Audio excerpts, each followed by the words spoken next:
Okay,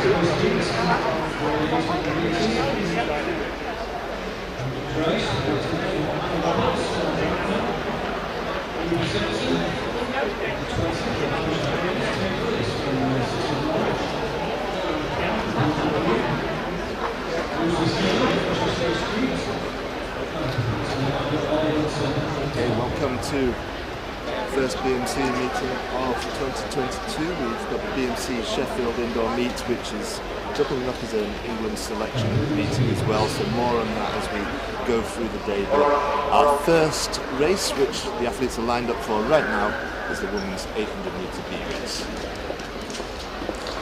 So on paper this is a really evenly matched race. Very evenly matched this field, just 3 seconds separate the fastest from the slowest when it comes to the 2021 season's best. Anna Clark is the quickest PB, 2:08. She's also second in this race, 2020 meeting. She's a Southern indoor bronze medalist that year. And they're off. So the women's 800 metre B race is off, the first race of this BMC meeting for the start of the 2022 year. Like we say, the fastest in the field is Anna Clark with a 2:08 PB. Also look out for Rachel Scott. She ran 2:09 at Trafford at the end of the summer. She's also the Welsh indoor champion from 2020, and it looks like they're off to a pretty fast start. Looks like Molly Hudson is in the lead, so she's taken them through the first 200 metres in around 32-33 seconds, and it looks like around 4 athletes just edging away now. Still Molly Hudson in the lead, but nothing really to choose between those first 4 athletes. Still Molly Hudson, we have just outside 2:10. So we're approaching 400 metres now. Still Molly Hudson, who's forged the pace the whole way. 64 seconds as Molly Hudson really forges the pace going into the second half. Still those same 4 athletes. Molly Hudson still forcing the pace. Can the rest of them stay with her?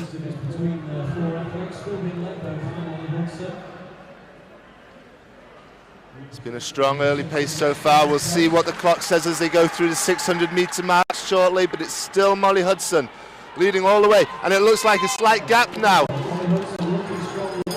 Molly Hudson leading the way as they take the bell,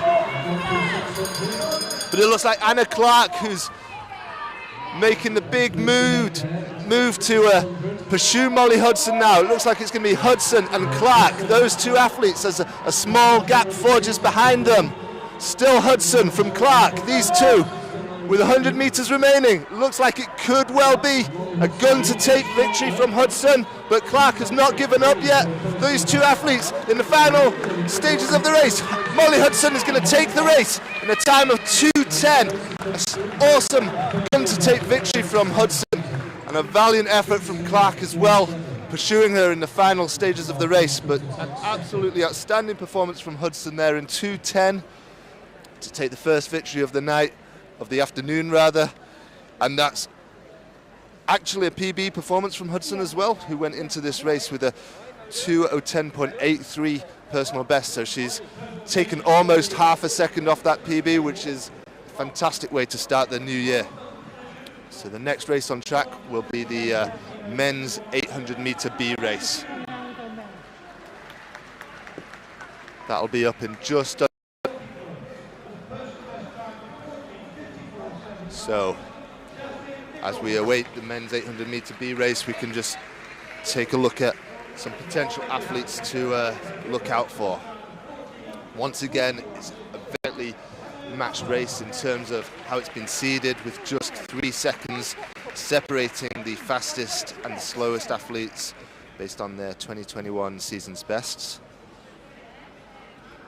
Christian Byron has the fastest PB in the field for this B race coming up, the men's 800 metre B race. His PB is 1:50, but also with a 47.1 400 metre time, we can expect him to feature regardless of how the race pans out, whether it's a fast run race or a slow run race. He'll be sure to feature. He was 3rd here in He was third here in last year's, in the 2020 A race.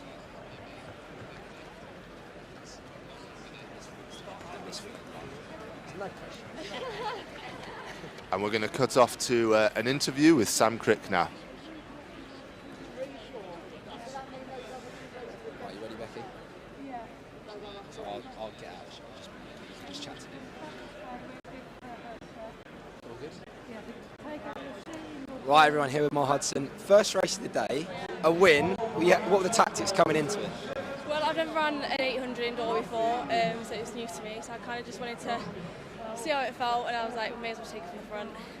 Went for it, and then I kind of found myself in front after the first 50 metres, and I was like, I mean, just try and hold on as long as I can, and then found myself to win it. So yeah, it was quite good. Ran really well. And what's the difference of running indoors versus outdoors? Obviously more laps, but how does it feel? It feels faster. I actually felt shorter, to be fair, but it's just the air. It's really hard to breathe, and I feel like I'm going to have a really bad cough after this. So, but yeah, other than that, it felt really quick when you go off the bend and stuff, like up the sides. Yeah, it felt good. So. I was chatting to you beforehand. I gave some horrible advice. I said just come past everyone. Instead, you just go on the front and went for it. You know, what's the main plans for this year? Because that's the standard for nationals now. What are you looking forward to? Well, I've got Northerns next weekend, Northern Champs, so hopefully get a medal position there. And then, I think, yeah, so hopefully British Champs, qualify for that. So, yeah, just kind of see how it goes. Obviously, it's my first one. I'll probably speak to my coach, Helen, about what's planned for the rest of the season. But yeah, quite happy with my first indoor, so yeah. And, you know, indoor Grand Prix at BMC, you've kicked it off amazing. On your mark.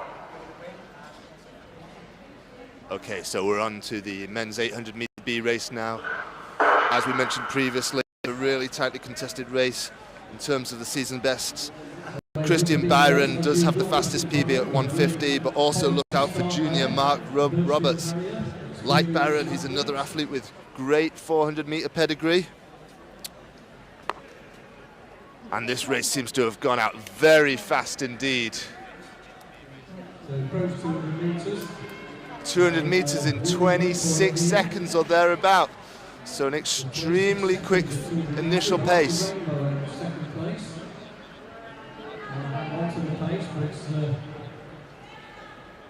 And it's a big gap to the rest of the pack now, but they are closing slightly, so it'll be interesting to see what the pace is as we approach the 400 metre mark. And it is Byram who leads the way through 400 metres in 53.94, so a strong early pace. Perhaps we might have expected some of the other athletes to go with it a little bit more, but Byram has taken the initiative, so it's Christian Byram all the way so far as moves start to be made down the back straight from some of the other athletes, but it's still Christian Byram with a clear lead at this stage as we approach the 600 metre mark. Byram in the lead, a strong charge coming from behind, and it looks, and 200 metres to go, and the clock stopped at 1:23 with 200 metres to go. Still Christian Byram leading the way, but can he hang on with 150 metres remaining? It looks like it's going to be tough for Byram to hold on to this early pace. Scott Armstrong takes the lead, Rainbow into second place, after Rainbow. It looks like Scott Armstrong who's taken the lead, but can he hang on? 1:53.69, the winning time. So excellent first couple of races there. The men's 800 metre B race continuing in similar fashion from that women's 800 metre B race.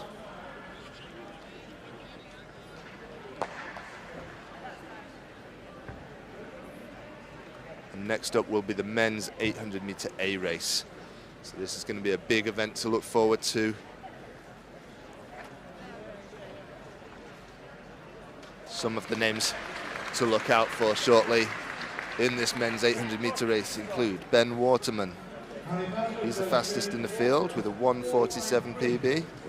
He actually won the B race here last year in 2019. Once again, it's a really closely contested race, or we can expect it to be a really closely contested race, with just 3 seconds separating the fastest from the slowest.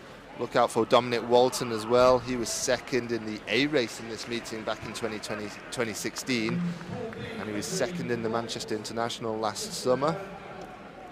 Keep an eye out for Henry Fisher as well, who won the Manchester International last summer. So these are a few of the athletes to look out for in the men's 800-meter A race coming up in a couple of minutes' time.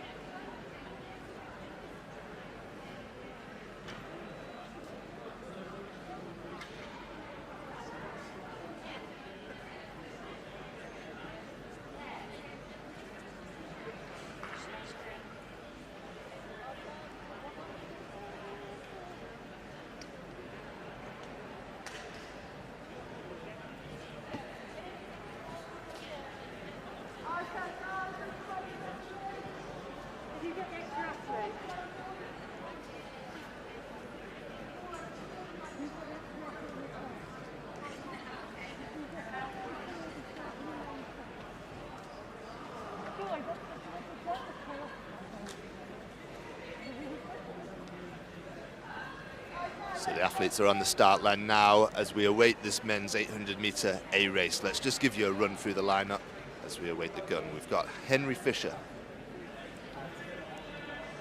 from Blackheath and Bromley, 150 man. We've got Ben Waterman from Ealing and Southall, another 150 man from last summer, but a 147 man at best. Angus Harrington, a 148 man from last year. Dominic Walton from Blackburn, another 148 man. Harry Cox from Chiltern, a 149 man, that was achieved last summer as well. And Jake Minshall from Coventry, a 151 man. So the race has been seeded very well. Should prove to be a very close race. And the men's 800-meter A race is underway. Fisher, Waterman, Harrington, Walton, Cox and Minshall. Looks like a pretty quick early pace, but it's tough to see who's keen to take the lead on it. In fact, if anything, it's slowed slightly as the athletes jostle for that initial pace. No one's looking too keen to take the lead, so it'll be interesting to see what the clock is saying as they go through 200, but it looks like a little bit more of a cagey affair. In fact, it was barely under 30 seconds as they went through 200, maybe 28, 29 at best. And the pace doesn't look like it's increasing at this stage either, so the athletes are just watching each other. You could just throw a blanket over them at this moment. Nothing to choose from them. We can expect a burn up fairly soon, and it looks like an injection of pace there as I said that. Still nothing to choose from the athletes though. It is Henry Fisher by the looks of it who is in the lead, but it could be anyone's race at this stage as they went through 400 meters in a really slow, to be honest, 58 seconds. Perhaps increasing in pace a little bit now, but still all the athletes are together. Still Henry Fisher from Blackheath leading the way, and he's really forcing the pace now, but the athletes are going with him. Still Fisher though. Looks like Dominic Walton right behind him, so it looks like Fisher and Walton, the two athletes, keen to push the pace as they go into the last lap. Still Fisher from Walton, these two athletes, nothing to choose between them, but Walton comes up on the shoulder now. Walton forges straight ahead. Decisive move there from Walton, and he really opens a big gap now. Dominic Walton showing his class here. He's going to take a big victory after an early slow pace. Really put the burners on there and takes the win in 1:53. So congratulations to Dominic Walton. He's earned himself an England vest there as well, as the winners of all A races today will be given the opportunity to represent England in one of the European indoor meets that take place this winter, assuming they do go ahead with COVID restrictions and everything else. But a great run from Dominic Walton there, taking his time, but in the end coming out with an extremely dominant last lap to take a good victory.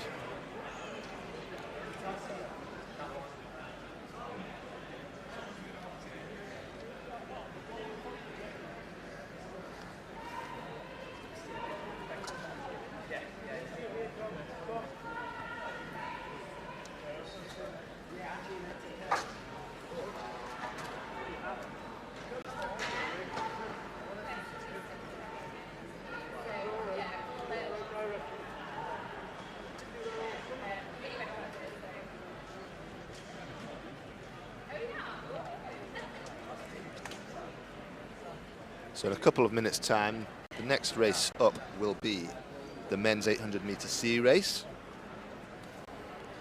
Once again, the seeding of these races have been impeccable.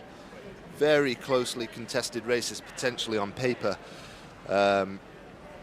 Everyone's season's best from last year in this C race, which is coming up, is either 154 or 155. So could potentially be the closest race yet, but we will await that. Watch out for Cameron Stephen in this race. He's got a 151 PB from 2018. Like I said, everyone's season's best from last year is either 154 or 155, but if we date back a little further, some of these athletes do have faster PBs. Cameron Stephen is the fastest of those. He's a silver medalist from the Scottish Indoor Championships as well from 2020. Race by quite some margin in the end. Keen eye out and you know, a really impressive performance. What were your aims going into it? What did you want to get out of it? I mean, I've been doing quite a lot of longer sessions at the minute. I've not been doing too much speed, so I was just hoping to come and get a good baseline. So I'm happy with the win. I mean, it wasn't a fast race. It wasn't the fastest race I've done. Not my fastest opener, but not what you can expect when we all wanted a pacemaker right there. There wasn't one. So it was just a tussle of who's going to take it. Went through 458, I think, and then it was just a burn up for the last about 250 metres, which luckily my kick's still there. So yeah, couldn't ask for much more. Good man. Well, it's great to see you in this A race. What are you hoping for in the rest of this year, I guess? And you know, this is right at the start of 2022. Looking to do a few more indoors and then move to the outdoors. Yeah, definitely. I mean, we've got Northern Indoors next week, so we'll see if my longer training is going to pay off with the 2 heats. But yeah, for the rest of the season, just keep working and chipping away at that time. And it's not the best time I've got. But yeah, I mean, I think I've been capable of something quite quick for a while. But I've been riddled with injuries. It's my first season for about, I don't know, 2 or 3 years where I've not had knee problems. So hopefully 147 in summer and, you know, go from there. Amazing. Well, you've run incredibly well today. Just a quick fire question for you. After your race, what do you have as your post-race meal? What do you binge on? Pizza and chocolate. All the bad. What's your favourite pizza? I mean, I used to like meatball and meat feast, but I don't eat beef anymore, so probably just your boring chicken and sweet corn, something like that. Well, a phenomenal race today. Winner of the men's A race for the 800. Thanks very much for chatting. Thank you. Cheers, mate. Appreciate it.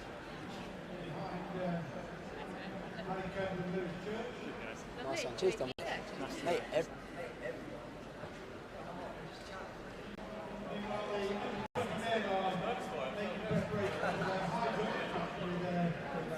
Okay, so still no sign of the athletes on the track for the next race, which was due to have started by now, but we expect to see the athletes soon. Just a reminder of who to look out for. Cameron Stephen is the fastest in the field in terms of PBs, with his 151 PB from 2018.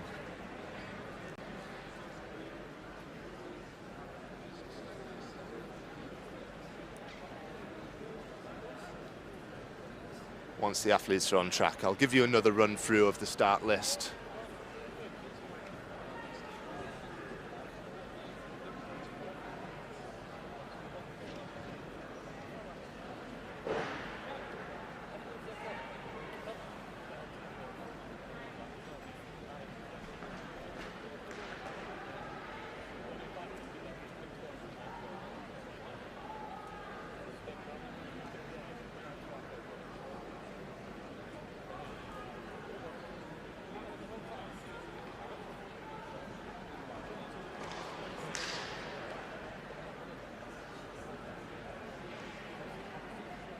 While we await for the athletes to grace the track, I'll just give you a little more information on the England selection policies that are associated with this meeting. So for a number of years now, this BMC meeting, which always marks the start of the indoor season, domestically at least, has doubled up as an England selection meeting for the European Indoor Tour.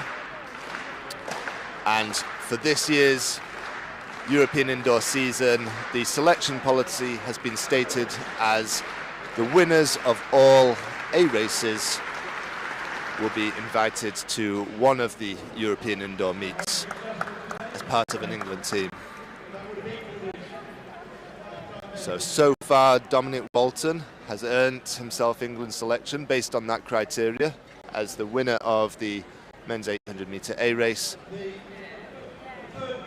with a very strong final lap in what was a cagey tactical race, but we'll await to see who else can secure England selection in some of the future races. Like I say, it's just the A races which athletes are vying for England selection in. The athletes are now on the track, ready for the men's 800 metre C race. So there's a slight delay in them arriving on the track, but they're here now, and we'll give you a run through the start list once again. We've got Cameron Stephen on the inside lane from Laswade. We've got Oliver Capps in lane 2 from Exeter. Harris Pentecost from Falkirk. Scott Armstrong from Sunderland, and Linton Gardner from Coventry.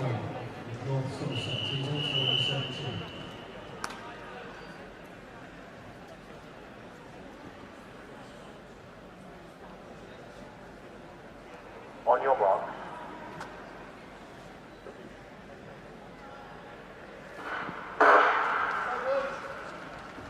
Just looking at some of the numbers on the track, it looks like there may have been a change to the order. It looks like this could actually possibly be the men's 800 metre E race. So I'll confirm that as soon as I can. Indeed, it does look like the E race, in fact, instead of the C race. So the field here includes Scott Temple, Sam Wilkinson, Samuel Holloway, Josh Nairn and Joseph Morgan. Just over 28 seconds at 200 metres. 28 seconds for the first 200 metres. It looks like, if anything, the pace has settled a little bit now. 155. Scott Temple and Michael Poole having a good run. 156 now. Josh Geddes from Ketchum is becoming prominent now, edging into third place as they got through 400 metres. 57.23 as they go through 400 metres, and it looks like a small gap approaching from the first two and the rest of the field. In fact, it's breaking into about 3 separate groups of 2 now. Scott Temple still at the front, although there's been a change in the lead now as we approach the 600 metre mark.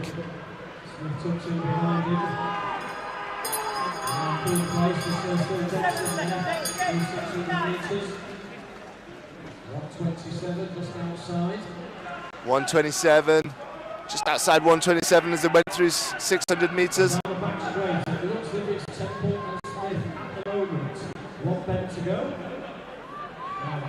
Still these two athletes with just over 50 metres remaining.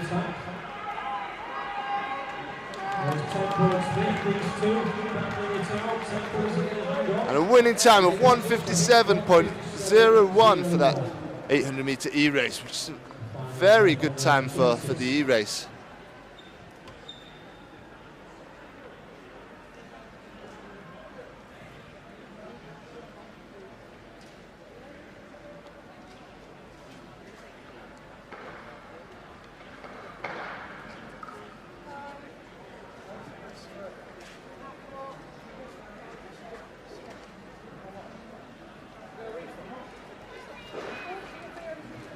Confirmation from that A-Race 800, Dominic Walton 53.42. Walton did hang on for second, 154.97, but at the same time as Jake Mitchell.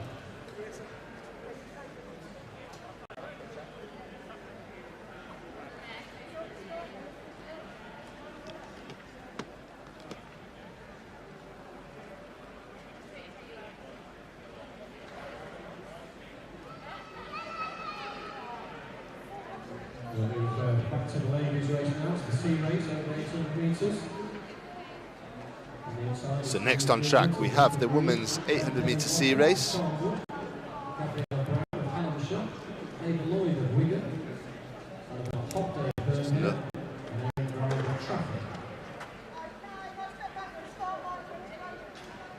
Quickest on paper in this race is Ava Lloyd with a 2:11 PB. She's the English school silver medalist over this distance from 2019 as well.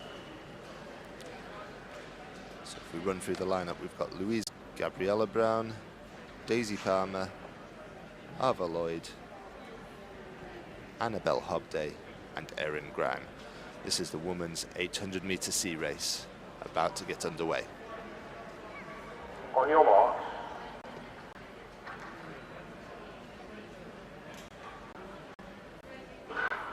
As mentioned, keep a lookout for Ava Lloyd as this 800-meter sea race gets underway. Lloyd is the fastest on paper in the field. She's also a junior athlete, so great young pedigree here.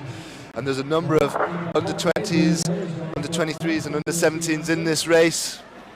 And the pace looks good. As they approach the 200-meter mark, looks like a strong early pace being set.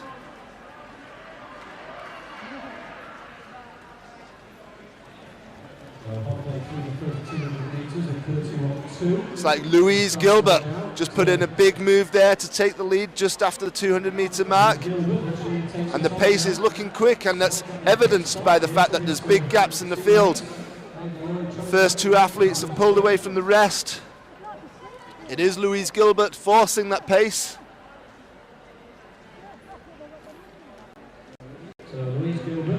Louise Gilbert continuing to move away from the field as she goes through 400 meters in 63.6 seconds. So it's a strong early pace from Louise Gilbert from Woodford Green and Essex Ladies.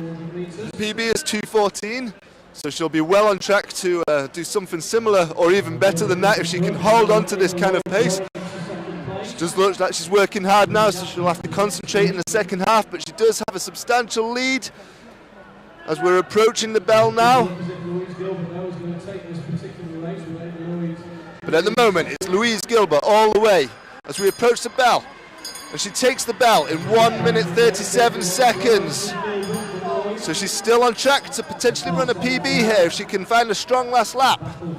It's a big lead, so it looks like the victory is going to be for Louise Gilbert, and it's a question of what time can she run. 100 meters remaining for Gilbert. There's a strong challenge coming from behind, but it's still Gilbert with a big lead. Could be a big PB from Gilbert here as well. As Louise Gilbert takes the line in 2 minutes 11 seconds to take victory in the women's 800-meter sea race, and a PB by over 3 seconds. So a huge start to the year from Louise Gilbert there. Absolutely sterling performance. Couldn't ask for anything more than that. A dominant run, led from 600 meters out as well. So fantastic running from, that was the women's 800-meter sea race.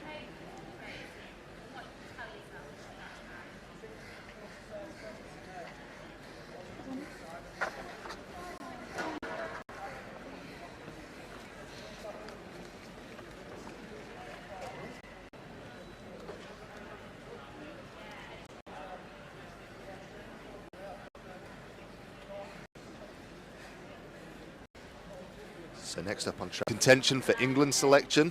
The winner of this race, assuming they are English, will be offered a place in an England team as part of the European tour. I make the point that this assumes they are English because we do have Katie Johnson in the field from Scotland, who had a super impressive Scottish Championships campaign last summer. In the under-17 age group, she took 800-meter gold and 1500-meter silver in the Scottish National Championships. And in the under-20 age group, she took 800-meter gold and 400-meter silver in the Scottish National Championships. Additionally, she was UK School Games champion, Schools International champion, Manchester International winner, and England Athletics age group champion. So absolutely watch out for Katie Johnson here. Also look out for Isabel Ives, the quickest in the field in terms of PBs with a 2:04 PB. She's English champion in 2021 as well as being second in the Manchester International. Watch out for Indian King, English schools champion as well. Tilly Simpson, multiple Northern champion indoors and out. Watch out for Amira Sibley as well, An absolutely stacked field here in the women's 800-meter A race as they get underway. Indian King, Tilly Simpson, Isabel Ives, Sibley, Johnson, Bennett. Looks like a pretty fast pace, and it looks like it may well be Katie Johnson who's taken the initiative. She likes to front run, she likes an honest pace, despite her impressive range of abilities over 400 meters as well, but it does look like Katie Johnson from Edinburgh, who took them through the first 200 meters. But there's nothing to choose between the athletes at this stage. They're super tightly packed. But Johnson continues to forge the pace. Be interested to see what they go through 400 meters in, because it does look like a good, honest pace despite how closely the athletes are packed. 63 seconds through 400 meters, so a good, strong pace. Now Isabel Ives, who's in the lead as she went past Johnson at the 400-meter point, but Johnson is still very much in contention. In fact, all four athletes here are in contention. There's no gaps that have really developed, but it's Ives, then Johnson as we approach the bell. Isabel Ives really forcing the pace. Katie Johnson covering her every single move as we go through the bell in 96.9 seconds. But it is Ives who looks possibly the stronger of the athletes, but Katie Johnson is not done yet. It's Ives, then Johnson. Which athlete will prevail? With 100 meters to go, it looks like Ives is pulling away just a little bit, but Johnson is still rallying. But it does look like Ives will take the win. Isabel Ives takes the win in 2:09. Katie Johnson, second place in around about 2:10. So excellent running. Isabel Ives is the second athlete of the afternoon to earn England selection by virtue of winning that women's 800-meter A race.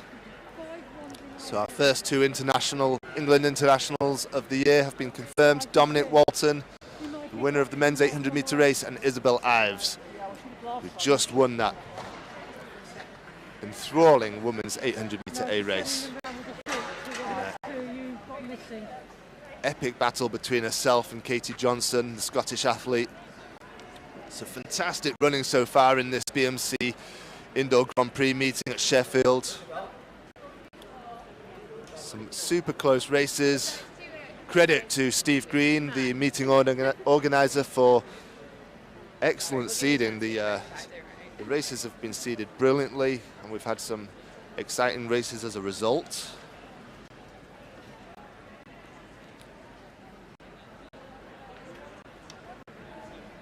The next race due to be on track is the women's 800-meter D race. And indeed, the athletes for this race are on the track now, so we'll talk you through the lineup of this women's 800-meter D race. We've got Laura Turner, an under-17 athlete from Kettering. We've got Ruby Styler, an 17 athlete from Sheffield and Durn, so a local athlete. We've got Scarlett Kent from Sheffield and Barnet. We've got Neve Hardcastle from Longwood. Sophie, this is the women's 800-meter D race, which is about to get underway. Watch out in particular for 2:15. Looks like she's transitioning down to the 800 meters now, having previously ran at the English schools at 1500 meters, and also having finished 4th in the Northern Cross Country in 2020. So that's Neve Hardcastle to look out for in this one.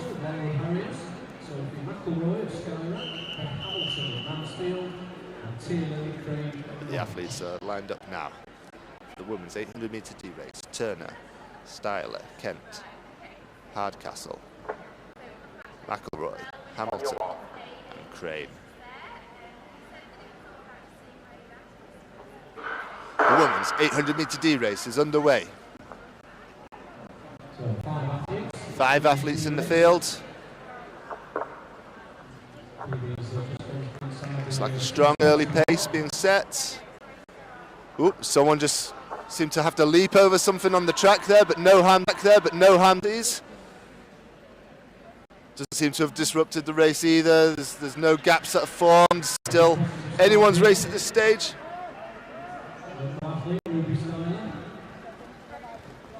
Looks like Ruby Styler, the local athlete from Sheffield and Dean, the under-17, has taken the lead at this stage.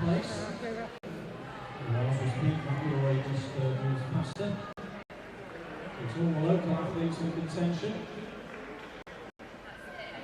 Localish.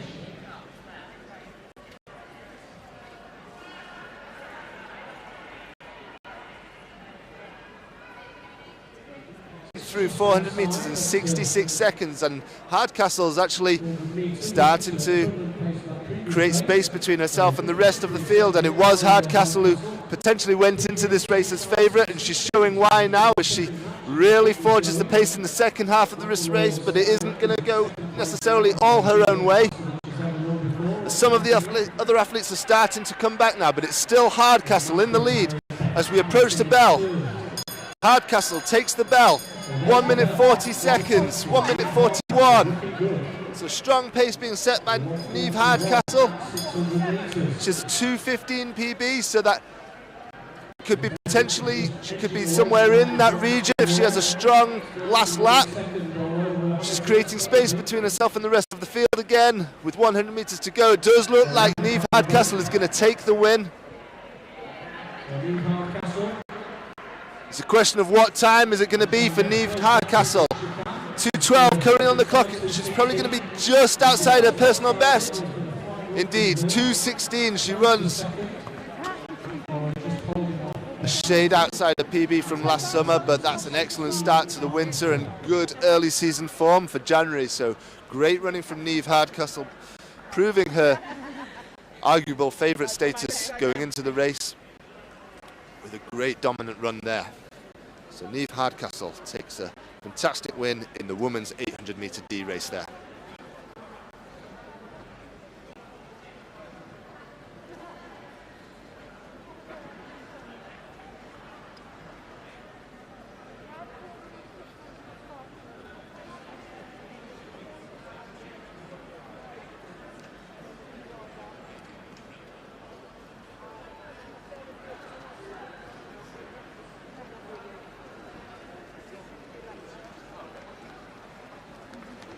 Next up on track is due to be the men's 800 metre D race.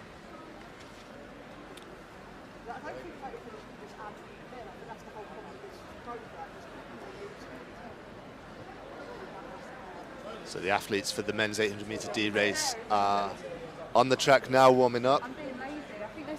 Just give you a run through the lineup for this one. We've got Matthew Brunnock, we've got Ben Smith, Oakley Denson, Joshua Geddes and Tate Emery-Peters. All the athletes in this race are either under 17s or under 20s. Not much to choose from them again in terms of season's bests or PBs. 3 of the men in this race have run 1:55.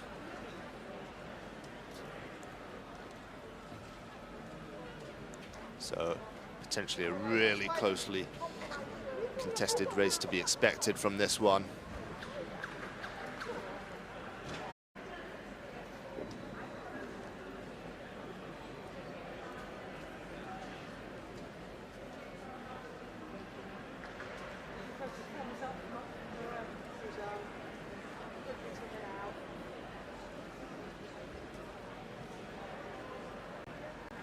Just looking at some of the race numbers, in fact, though, it looks like we may well have had another change to the race order.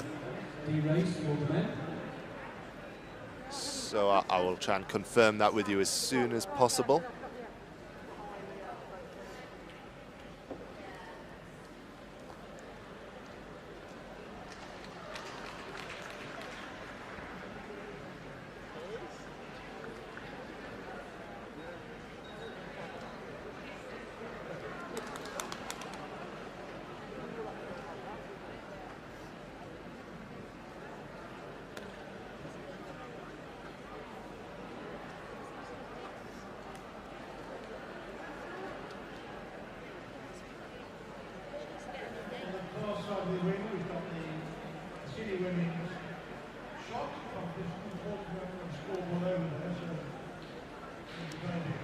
Indeed, just looking at the race numbers, it looks like there has been a slight change to the race order, and it looks like this is, in fact, the men's 800-metre F race.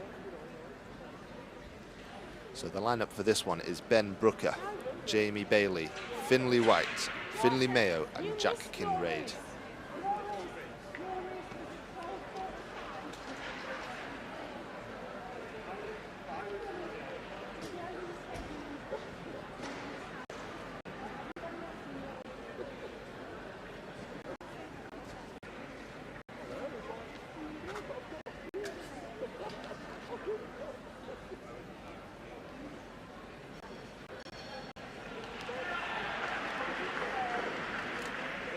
So for this men's 800-metre F race, Finlay Mayo is the fastest in the field with a 1:57 PB that was set in the BMC PB Classic at Lee last May. He represented Greater Manchester at the English schools last summer as well. It looks like he's got good recent form with a park run PB just over a week ago. So that's Finlay Mayo to look out for in this race. On your mark. The Stockport Harrier in the yellow vest. So the men's 800-metre F race is underway. As mentioned, keep an eye out for the yellow vest of Stockport Harriers.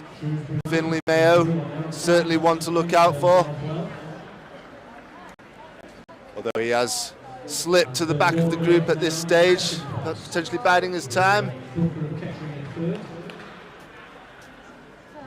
So Kinraid, PB just inside 2 minutes. 28 seconds, it looks like, through the first lap. The clock didn't stop, but it was around about the 28-second mark. So good, strong early pace. So he's number 17, who's in the race, and the other ambulance are number 20.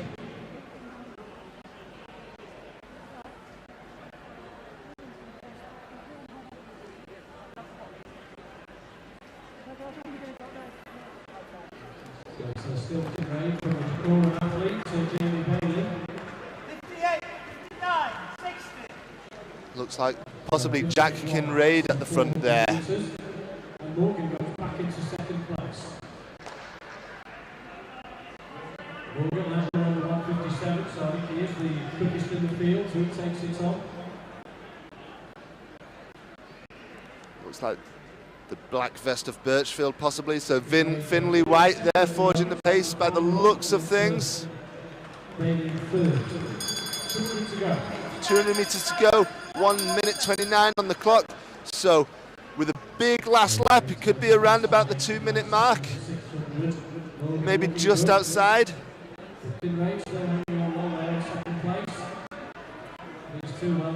About 1:45 with 100 metres to go, so still around about on pace for just a shade outside 2 minutes.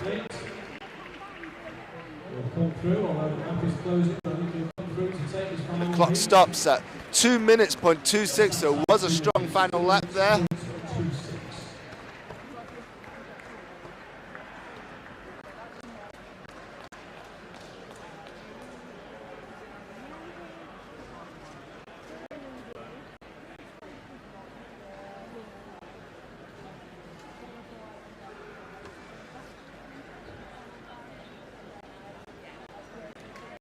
And it was actually Joseph Morgan from Menai, the under-20, who took victory in that race. Looks like he may have been swapped from the E-race to the F-race there, or some of the F-race runners were swapped to the E-race.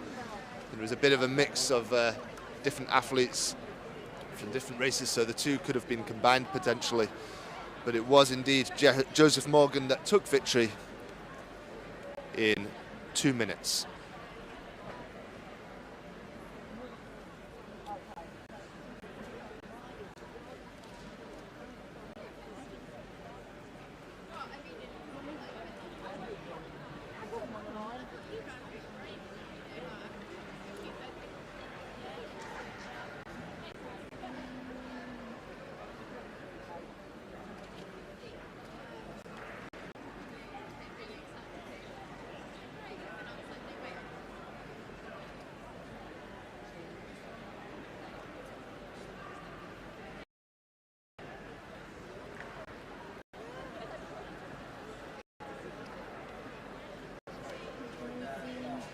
two 15s and a 3K. Yeah.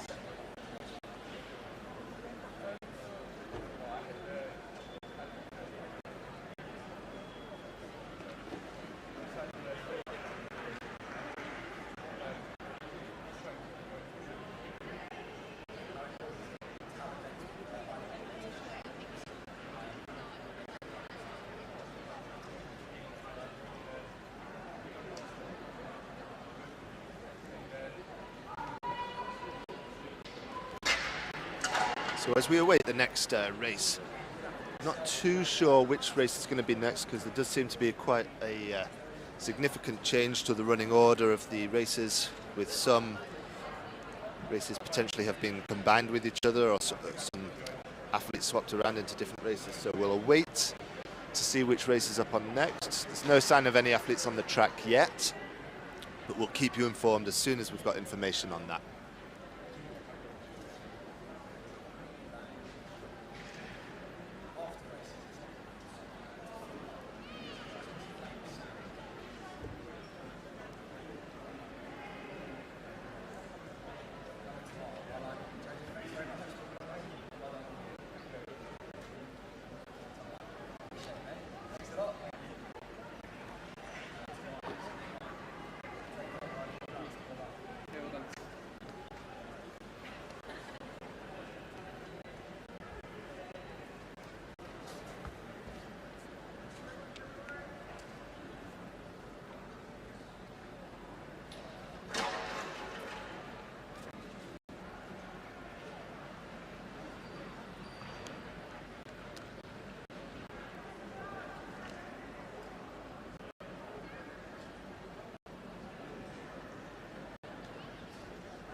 I'll be moving on to some 1500 meter races now, as some of the athletes venture onto the far side of the track.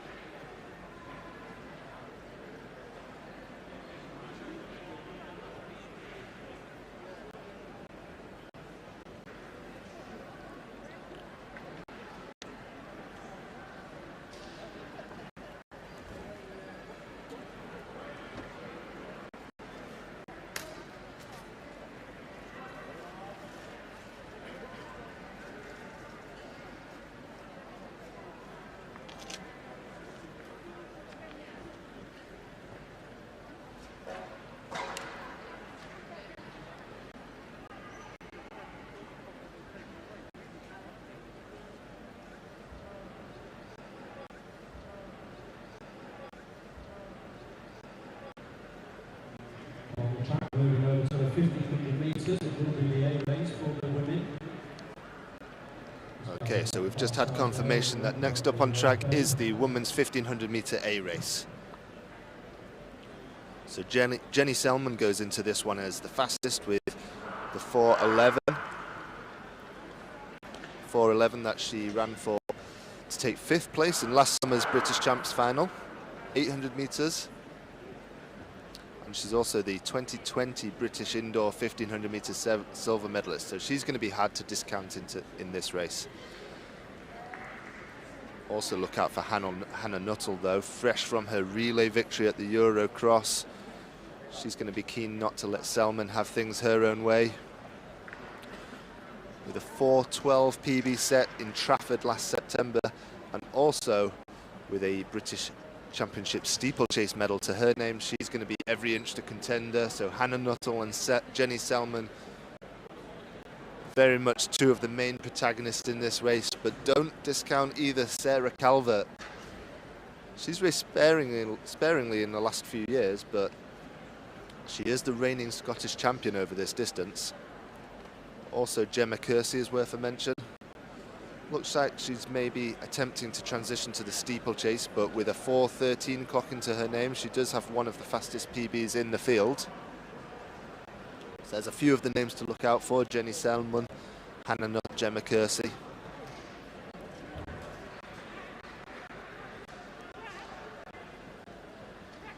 give you a run through the full lineup now. We've got Lauren Cooper, Gemma Kirsty, Lauren Church, Jenny Selman, Lily Hawkins, Hannah Nuttall, T. Broccoli Lanford, Sarah Colvert, and Olivia Verrell.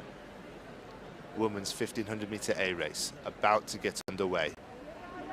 This one should be a cracker, and again, bear in mind, England's selection is up for grabs in this, as it is with all A races. The winner of this race will be offered an England vest for one of the races in this winter's European Tour.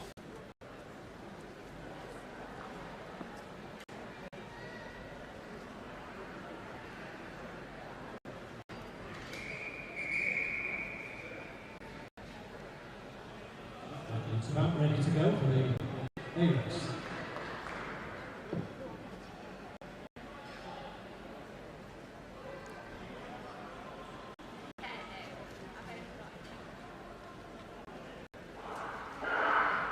And the women's 1500 metre A race is underway. Underway with the 1500 metre A race for the ladies.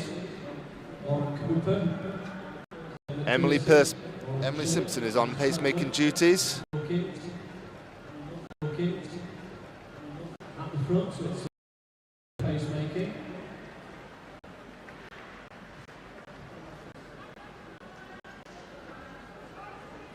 So they're approaching 200 metres. They go through 200 metres in 34 seconds, which is actually a very strong pace. That's good, solid pace to be starting off with. Into second place.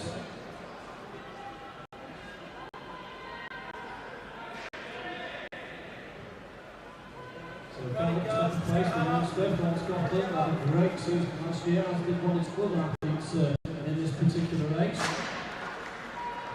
So we've got Nuttall, we've got Selman. In pretty much the same kind of pace, 68 seconds for the pacemaker, maybe 69 for the front of the chasing athletes. So a good strong pace still being set by Emily Simpson.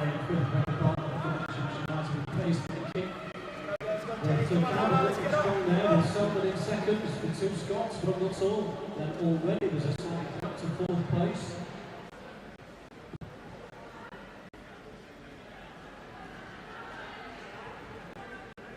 Which is a binding with Kersey tucked in just behind. Hannah Nuttall looks really comfortable, sitting in second place there, discounting the pacemaker, sitting on the shoulder. Looks like she's going to make a move now. Jenny Selman at the front, Hannah Nuttall at the front.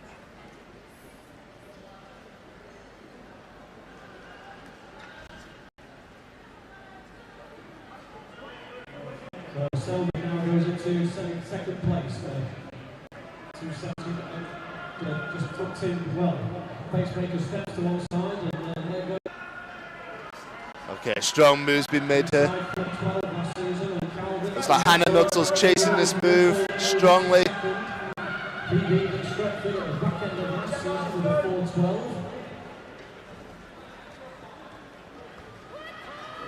So Lily Hawkins is leading that chasing group, but they're some way back from the leading three. Calvert trying to hang on into third place. Really fierce pace being set now. But both Selman and Nuttall looking strong. Selman forcing the pace, Nuttall chasing hard. So Jenny Selman really putting the motor down, but Hannah Nuttall is closing with every stride now. I couldn't call it at this stage. Could be Selman, could be Nuttall. These two athletes produced a big gap to the rest of the field. The gap between Selman and Nuttall is possibly not changing now, so it could well be Selman who's proven to be the strongest. Significant gap to Calvert. Nuttall still looking strong though. Nuttall has not given up the chase here. Selman still pushing. Nuttall strong in pursuit. 3:41 at the bell. Looks like it could be Selman, but still do not discount Hannah Nuttall here. Jenny Selman motoring. Hannah Nuttall does not have an answer at this stage. The gap's opening a little bit again, and it looks like Jenny Selman will take this. Once the pacemaker drops to It's going to be Jenny Selman. Jenny Selman takes it. 4:14.81. Hannah Nuttall probably 4:15, 4:16, that kind of time. So strong running from these two athletes. Jenny Selman taking a great victory there.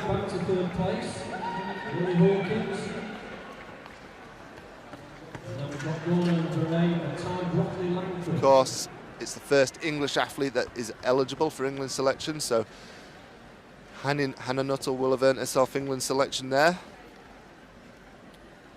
In second place is, of course, Jenny Selman, travelling down from Scotland for today's meeting. But great running there from those two athletes. Jenny Selman putting in a big surge in the second half. Hannah Nuttall chasing so hard, but just couldn't close that gap in the end. But great early season form from both athletes. And it's due to be the men's 1500 metre A race next.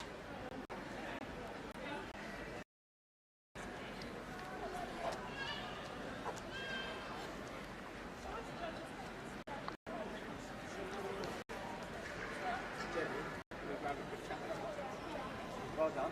Great run.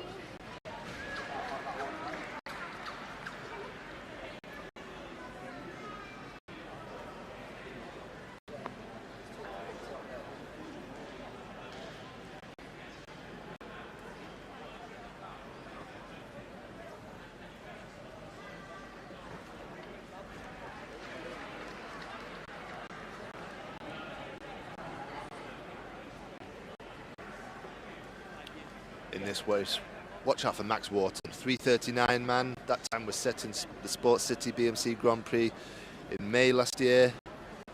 Looks like he's got some recent form as well, with a 13th place finish in the Euro Cross Country Trials short course race in Liverpool back in November. Also keep a keen eye out for James McMurray, another 3:39 man, also set in a BMC race, this time at the BMC Gold Standard in Watford in June. McMurray also was featured in those Euro Cross Country Trials short course races, and he actually got the better of Wharton in that one with a 9th place finish, so I don't know whether that will give us any insight into who might prevail today, but also moves over some of the shorter distances. He's the current Welsh 800 metre champion, and he ran 3:40 for 1500 metres at the Sports City BMC Grand Prix, so those are just three athletes to watch out for in this men's 1500 metre A race. Another stacked field and another race where England selection is up for grabs, and the men's 800 metre A race is underway. We've got Adam Peacock, Blake Moore, Michael Wilson, Max Wharton, David Race, James McMurray, James McRae, Simon Coppard, Jack Paxson and Remy Adabi. Just heard that Max Wharton has actually pulled out, so he will not be featuring this race. So some of the athletes to look out for in Wharton's absence could be James McMurray and Remy Adabi.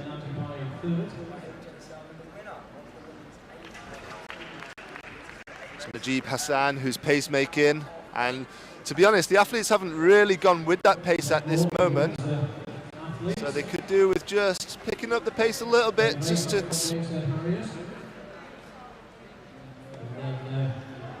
Indeed, Hassan goes through 400 metres in a shade outside 60 seconds to 61, 62, probably 63 for the group, so they might want to consider upping the pace and latching on to Hassan, because he's setting a good, reasonable pace for them. Looks like there's really nothing at this stage.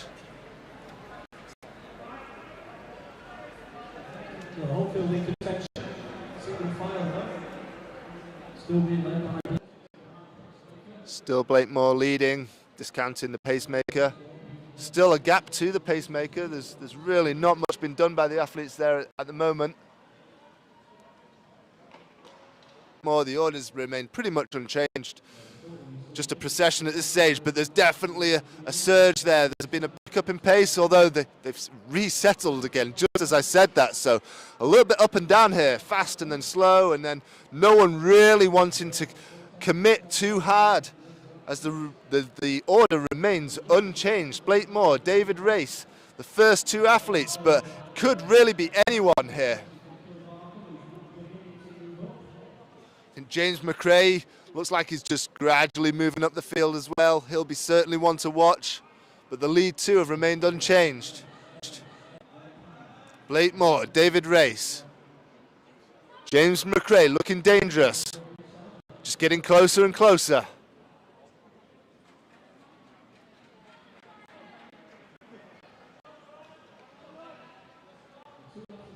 Two laps to go, still unchanged order largely, still Blake Moore at the front, still David Race in second. James McRae still looking very dangerous, looking like James McRae is going to make a move. Just checked back again as we spoke.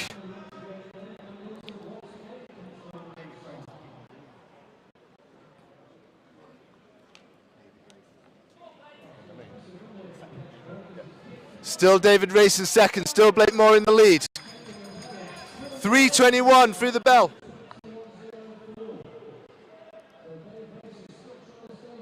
Still Blake Moore, but David Race has not been able to respond to that as there is a charge that's coming from behind. It's Remy Adibayi, the athlete that was rated at the start, putting in a big finish there. Remy Adibayi, but he can't respond to these late moves. Looks like Blake Moore will win it, or will. Ooh, so close on the line.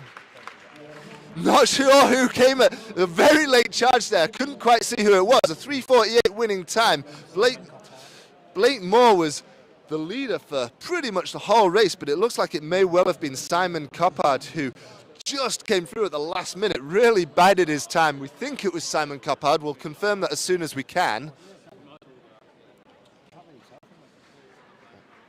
So yes, no absolute confirmation on the winner there, but at the moment we believe it was Simon Coppard. A slow race really, you know, no one really wanted to go with the pacemaker. And that was reflected in the winning time, 3:48, but a great race there. Some real changes in the finishing order in that last lap.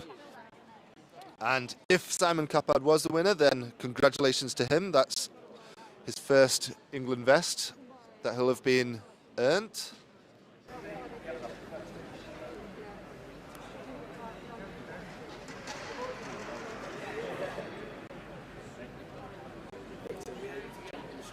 So we believe it's either Simon Coppard or Michael Wilson who came through there.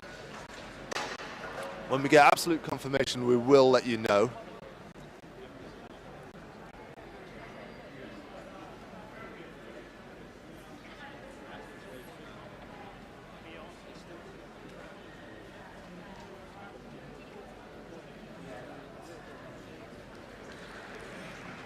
Well, we'll wait for the next track race, which will be the 3,000 metres for men.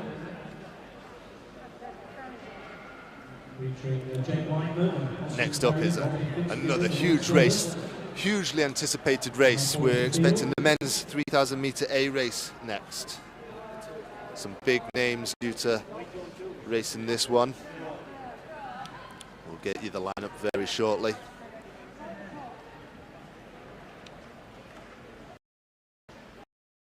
Lineup expected for this men's 3,000 metre A race is Benjamin West, Jack Goodwin, Alistair Kindle, Jeremy Dempsey, Sam Charlton, Liam D, Ocean Perrin, Jake Whiteman, Robbie Fitzgibbon, John Travis, Sol Sweeney, and Osama Meslak. This is going to be a cracker. Oh, how many? 465, so you've now got 12 plus a pace. What, 13 on here? Yes. A strong Celtic contingent in this race. We've got John Travers, Sevens Cross Country Championships in November. He's done a lot of his racing in the USA. So Liam D's done a lot of his racing in the USA in recent years. But he is a former GB Junior representative and a former English Schools medalist. Those three guys are sub 8-minute performance, but obviously we can't fail to mention Jake Whiteman. 13 man, but of course, incredible 1500 meter pedigree. And you would expect Whiteman goes into this race as the favourite.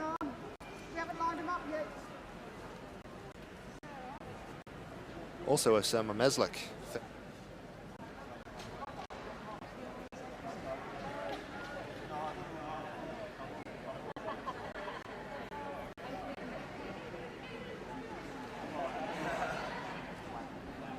From Leeds City.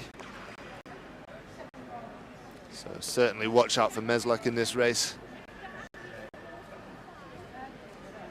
It'd be really interesting to see what Jake Whiteman's looking to do. Is he going to looking to put down a big early season marker, or is he going to sit in?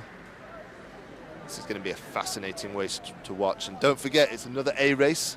Therefore, England's selection is once again up for grabs in this race. The winner, assuming they are English, will be given the opportunity to run for England within this winter's European indoor campaign.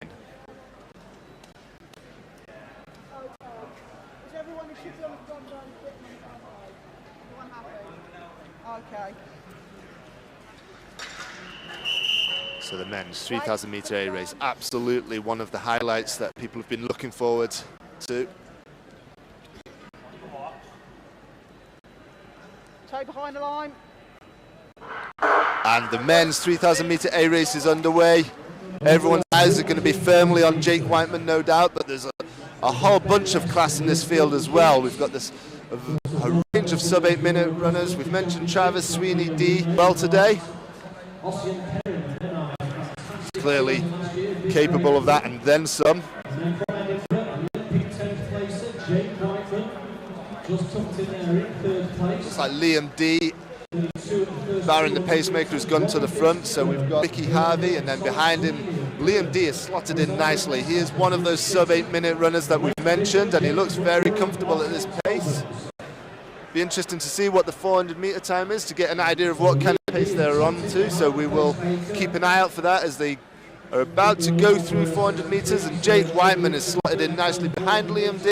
64 seconds through 400 metres, so that's bang on 8 minute pace. So there's 3 or 4 athletes in this field that have run under 8 minutes. The rest have never done so. So this is setting the athletes up nicely for potentially a number of them to break that 8 minute barrier for the first time. Jake looking to go well under the 8 minute barrier, assuming it remains a true run race throughout. Osama Meslek I can see in there, Ryan Meslek, and it's nicely strung out, although there's no gaps.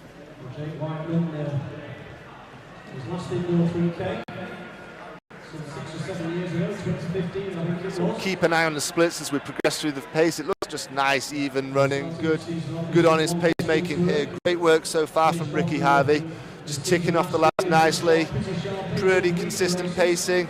In fact, if anything, that was just a touch faster, 2:06 through 800 metres, so that must have been just a second quicker that lap.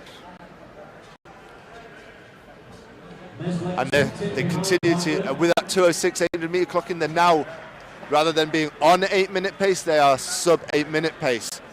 Few gaps starting to emerge in the field though, so obviously some of the guys are going to be feeling that pace, and it's going to start to hurt very soon for a number of the athletes, but if they can just hang on to it, they could be rewarded with their first sub 8 minute clocking. That's on schedule for around about 7:50, which is great pacing here, pretty quick, and it's great to see we've got 9 or 10 athletes still in contention. So still Liam D behind the pacemaker, still Jake Whiteman behind D, still Osama Meslek after that. Those 3 athletes have been at the front throughout. Then West, of course. And then Woodbury and Kinlock, so it's high quality in that leading group. Pacemaker is just starting to pull away from Liam D slightly, but the pace still looks good. They're still well under 8 minute pace. Ricky Harvey's still doing a great job though. Out in front, pacing it. Still D looking very comfortable. Jake Whiteman looking super comfortable as well. Osama Meslek is looking great also. So it looks like they are approaching the 1500 metre mark, the halfway mark.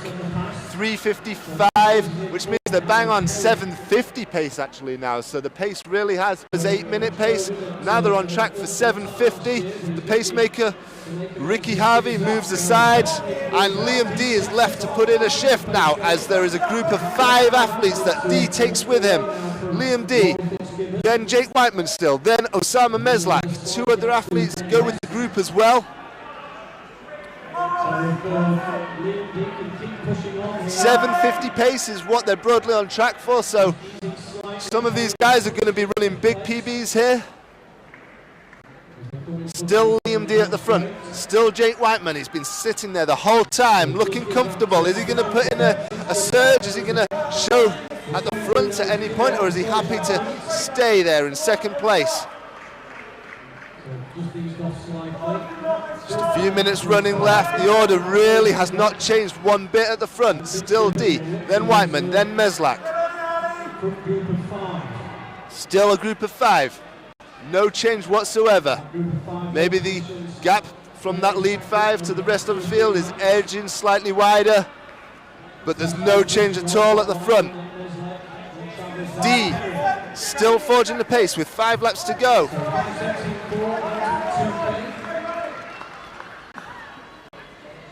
Jake Whiteman just moving up onto Liam D's shoulder. Osama Meslak covering that move as well. But still D at the front. There'll be 4 laps to go as they come round. 800 metres remaining. Still D at the front. Still D forging that pace, pushing hard. Still Jake Whiteman right there. 4 laps to go. 5:50 on the clock. Still nothing to choose between these first 5 athletes, but Jake Whiteman is looking comfortable, but so is Meslak. And there's a move from the back of the pack. Who is this? As the athlete comes to the front, we've got a new leader. It's Ocean Perry who's in the front now. Fantastic, bold move from Ocean Perry. Jake Whiteman keen to respond. Meslak's there as well, so it's Ocean Perry, Jake Whiteman, Osama Meslak, the top 3. 3 laps remaining. Ocean Perry is really putting the pace down now, but Whiteman is covering his move, and Whiteman goes past. What can Whiteman produce now?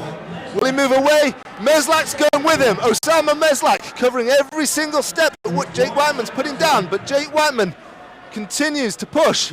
2 laps to go.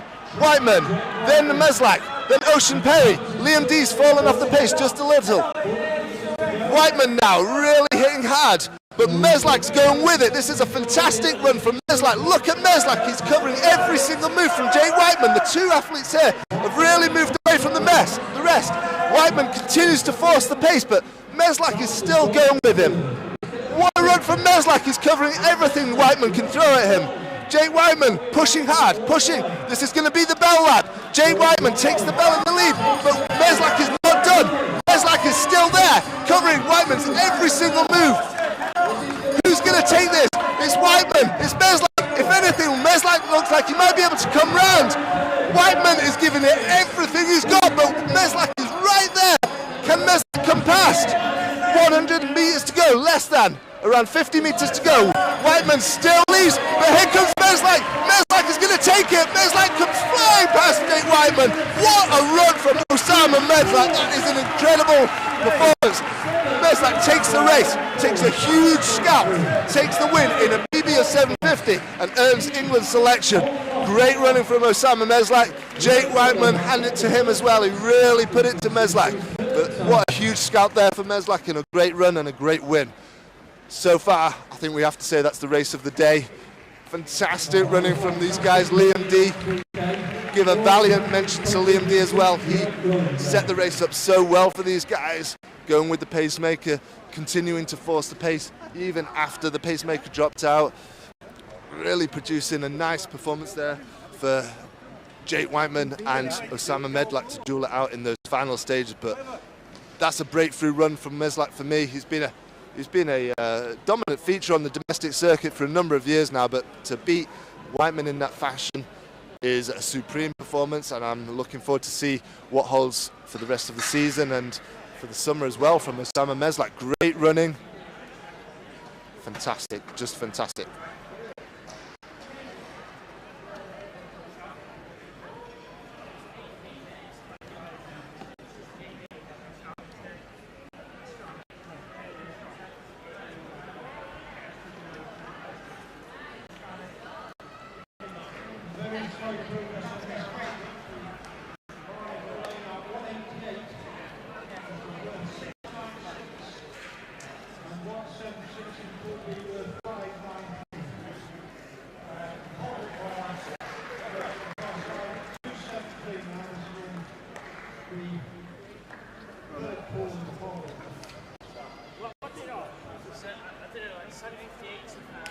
That's the British record.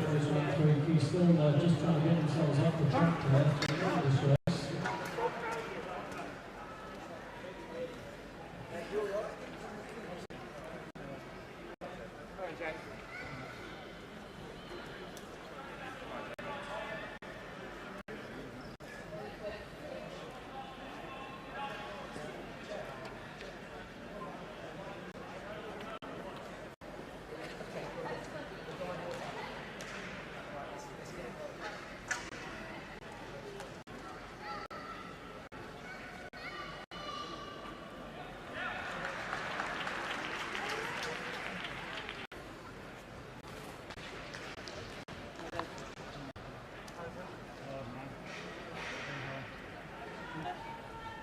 Around 7:58.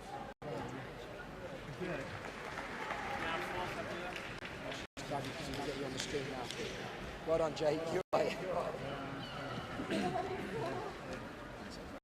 Cheers. Unbelievable. Oh yeah, okay. Keep listening to you. All good? Picked up.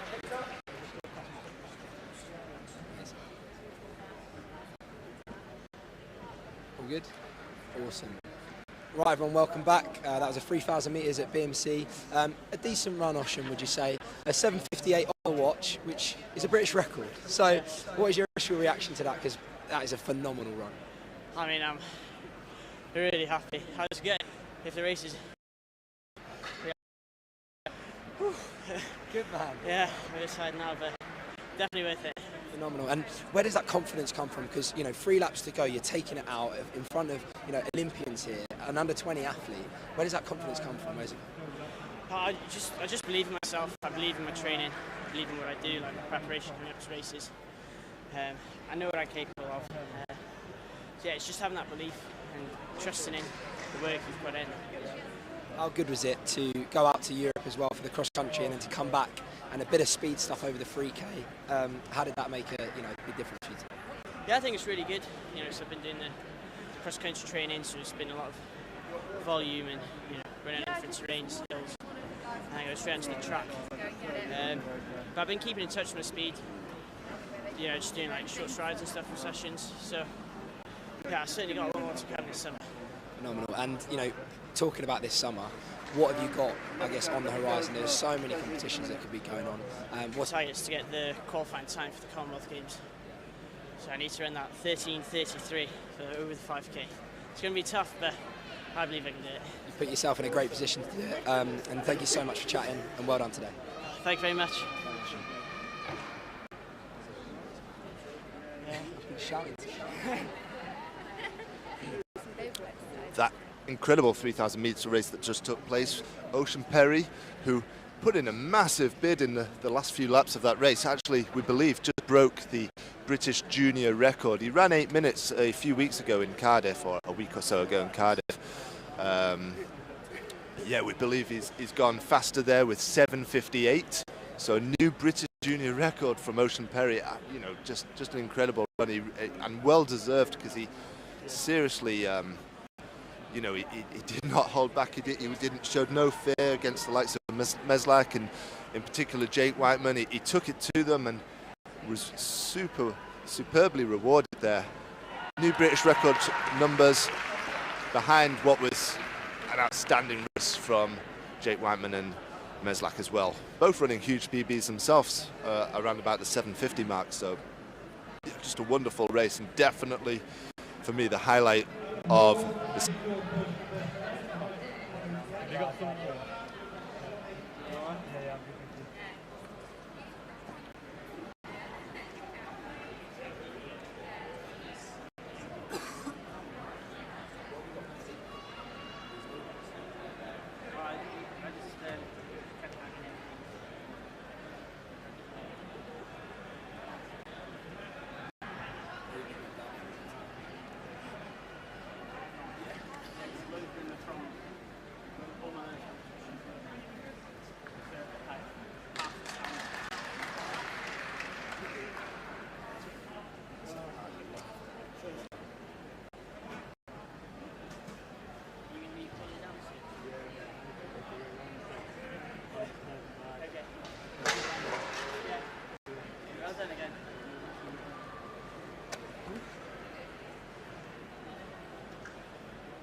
Give me mine, but I'm not sure that's going to work. No, that's so much more of course, gonna. Just running around the place. Yeah, but it's just that's too long, I think.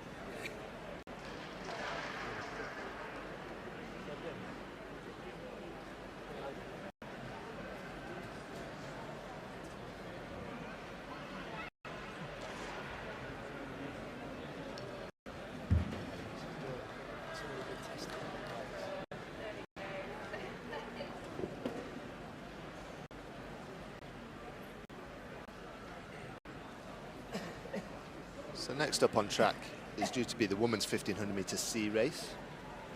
Following that incredible man, Isabel Bryan, Katie Hughes, Freya Clarkson and Rochelle Harrison.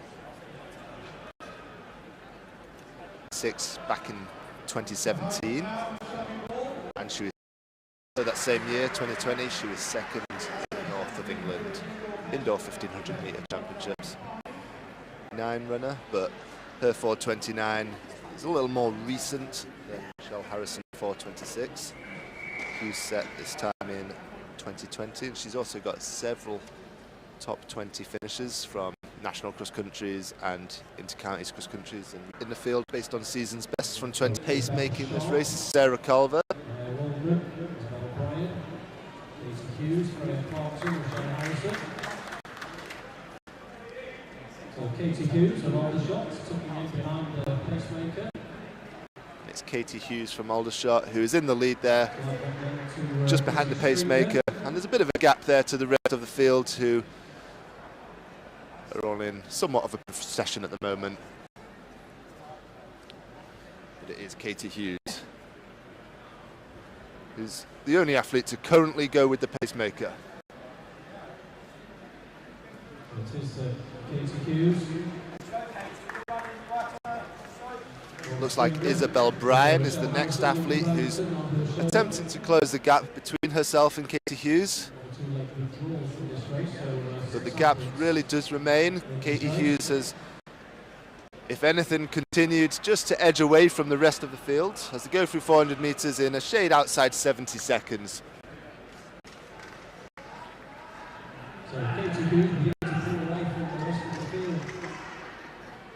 If she can hold on to this pace, it will put her in good stead to have a crack at her PB. Katie Hughes' best is 4:29.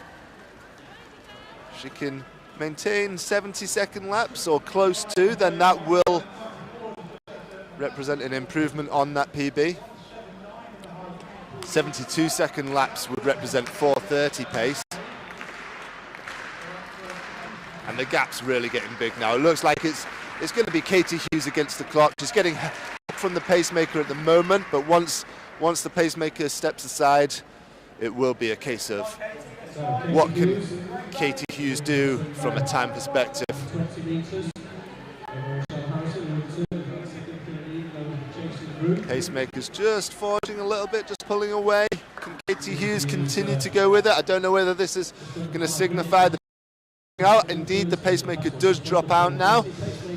The pace is still strong though, it's still sub 4:30 pace, so Katie Hughes is still on for a PB potentially here, but it's just a case of how well she can maintain this pace without the aid of the pacemaker now. So she needs to concentrate, she needs to apply herself, and she's a lifetime best. Michelle Harrison, 4:46 last year. Now in third place, Freya Thompson, number 17 from Cheshire Street.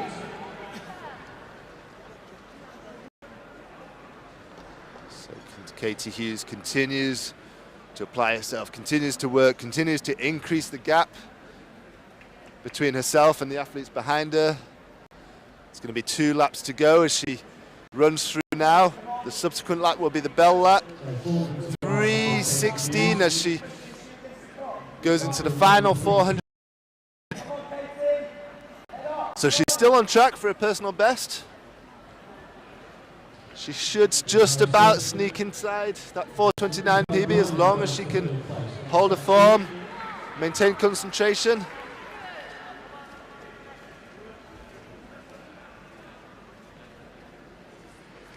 So around 250 meters to go, and it's Katie Hughes all the way. It's been a gun to tape in 3:55.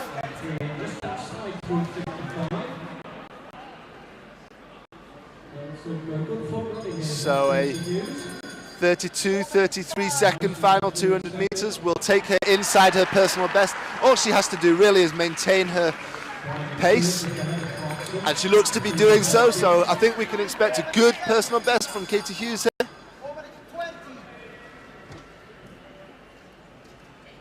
May have slightly miscalculated there. She looks like she's going to fall just slightly outside of it.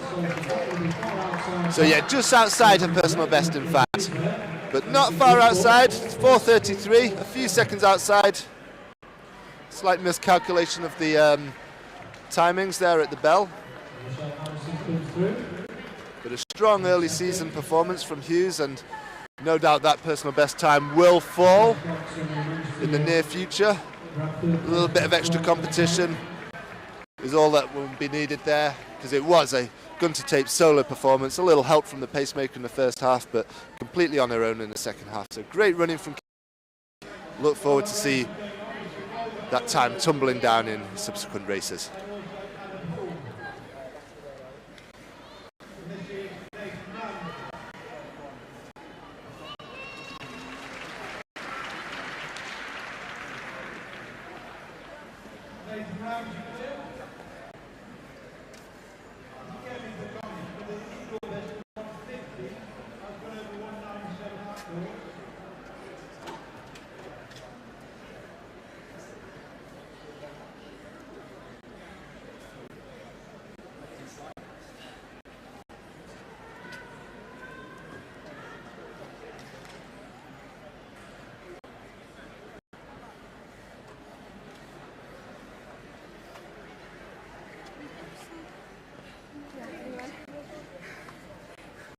So we've got a slight break in the action again, according to the schedule.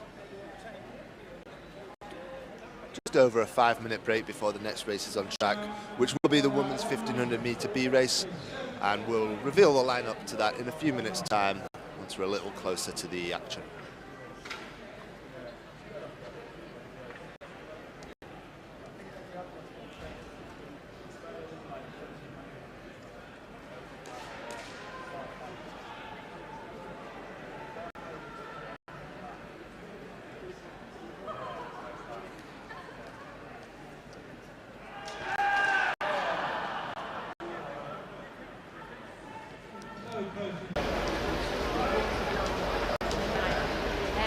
Jake, brilliant run there. I know second place was still like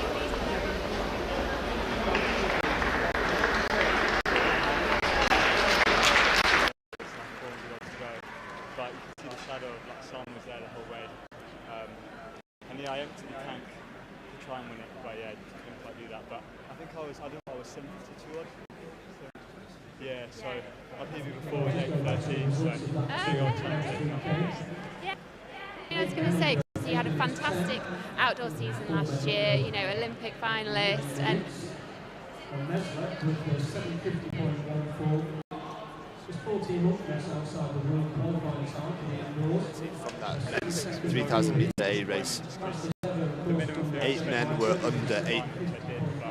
I'd hoped I could have been in contention in that final, and it was just the speed of the round was just allowed me. And yeah, he's a world-class 5k guy, probably the top 8 people in that race who world-class 5ks, whereas I can't, so that's my aim for this winter, starting with these 3ks. But in the race, just a fantastic race, and looking forward to see if anything else can match that later on in the afternoon. yeah, you looked so good in the semis at the Olympics, and that felt so good, my final felt so bad, which is not the right way around, is it? So I need to make something a bit different. Yeah, well, no, it sounds like you're approaching it the right way, and as you say, massive improvement there in your 3k indoor PB. So. Yeah, I think I needed to come down.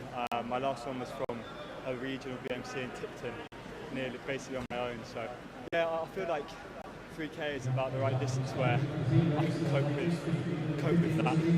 Going up to 5k, I definitely would fade off a little bit more, but I'm racing one again in a few weeks' time in New Balance Grand Prix in New York, so I've got a chance to wear this stuff off. Yeah, good stuff. Will you get a chance to do any sightseeing afterwards, do you think? Do you like New York? I've been enough times for lab and stuff, and honestly there's only so many times you can go up Rockefeller and then Empire State, so yeah, I'll do something. I'm South Africa tomorrow to get away from this and get some nice sun, so hopefully next time we see racing I'll be a bit more bronze and tan, but that'll be for a day or two, I think it'll hold. Yeah, no, that's fantastic. Well, yeah, have a great time out there, and all the very best for the rest of the season, rest of your training this winter as well. We look forward to a strong 3 rounds, hopefully, and hopefully. several championships next season. Yeah, that's the aim. I'm not getting any younger, so I've got to make the most of it. Yeah, that's it, yeah. All the best. Thank you very much. Yeah, cheers. Yeah, good stuff.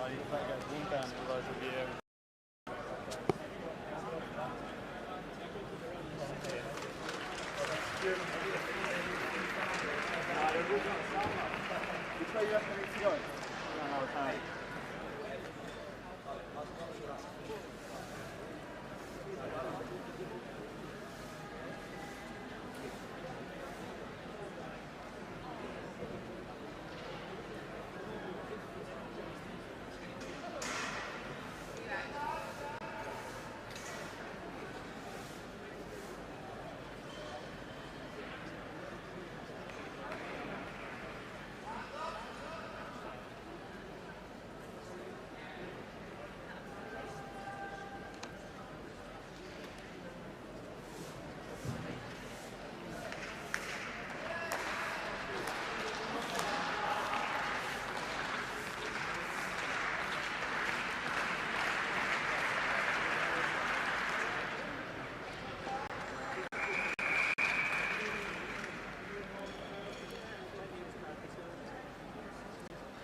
In this D race, we've got Zoe Doyle from Wigan Phoenix, Jessica Bryan from Peterborough, Amelia Quirk from Reading, Tom Dell, Thames Valley, Pippa Daly of St Albans, Ashton of Reading. So Alex Mundell following the pacemaker.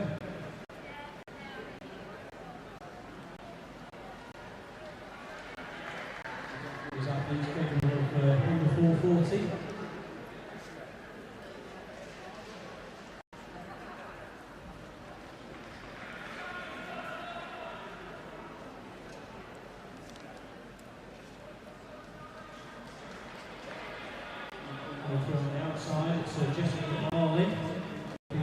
So we've got the women's 1500 metre B race here. Jessica Halley taking up the pace behind the pacemaker, Olivia Verret.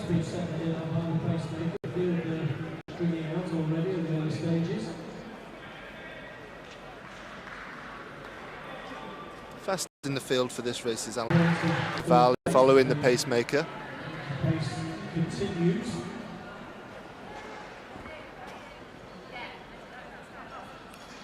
And a gap, slight gap opening up between Jessica Valley and the rest of the field now.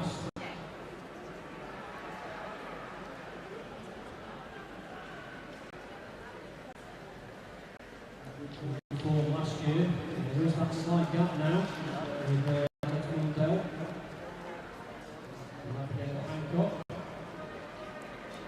That gap really starting to increase now as Jessica Valley works her way clear of the rest of the field.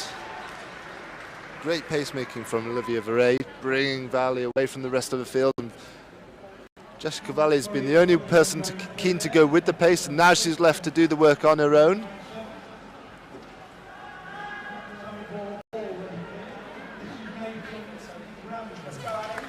Can she hold this pace without the assistance of the pacemaker? Can she maintain that gap between herself and the rest of the field in the final few laps? It looks like she's still strong, and the remainder of the field don't look too inclined to put in a big move as of yet to close the gap, so it could well be a victory for Jessica Valley, and rewarded for her early pace, her willingness to go with that pacemaker when no one else was. 2 laps remaining now, so 400 meters remaining. 3:20 on the clock with 400 meters to go. Jessica Valley. So 4:30 personal best, so a big final 400 meters. Still substantial between herself and the rest of the field.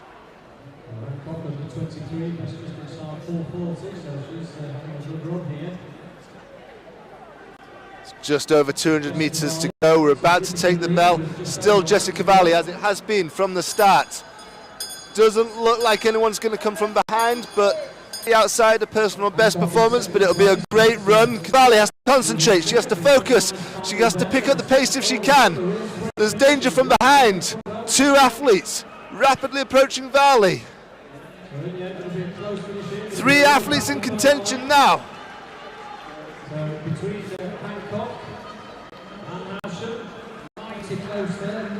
think it was Abigail Hancock who came through in the end. 4:35, few seconds off her personal best as well, so a great late surge from Abigail Hancock to take that win. Credit to Jessica Valley for putting in the early work there, but a win and a PB from Abigail Hancock, the Reading athlete and Loughborough student athlete. 4:38 was her personal best going into that race, and she's been rewarded with a 4:35 clocking.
So next up on track in a couple of minutes' time is due to be the men's 1500 metre B race. It does look like the athletes have already lined up on the track. Well, not lined up, but they're on the track warming up. So we'll give you a run through of the start list for this men's 1500 metre B race. We've got Adam Day, David Proctor, Callum Crawford Walker, George Keane, Ben Brunswick, Sean G, Scott Greaves and Jonathan Kay.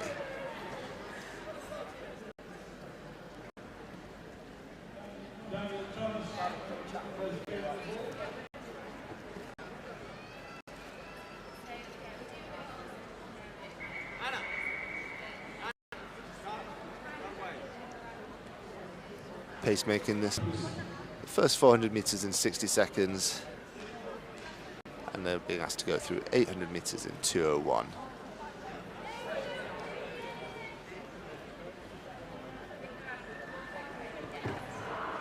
So the men's 1500 metre B race is underway. Najib Hassan has no trouble getting to the front. As mentioned, he's been charged with a 60-second first lap and a 2:01 800 metres. Looks like he's broadly on that kind of pace. The athletes so far haven't gone with him, but the gap between himself and the rest of the field is perhaps closing just a little.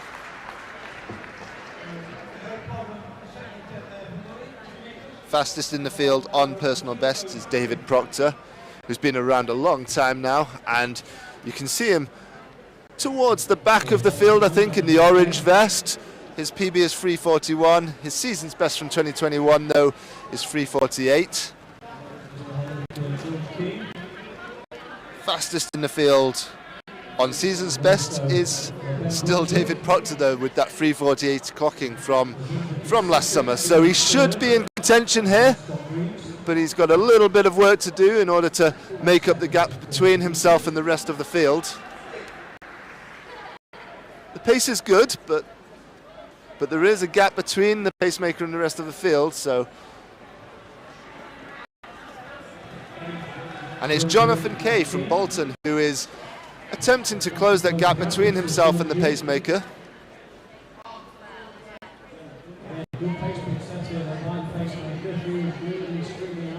91 seconds by the pacemaker through 600 metres, so he's going to be pretty much bang on what was asked of him. He was asked for 2:01 through 800 metres, so he's doing the job that was asked, but the athletes just haven't really gone with it. Jonathan Kay is doing his best to claw back the gap between himself and the pacemaker.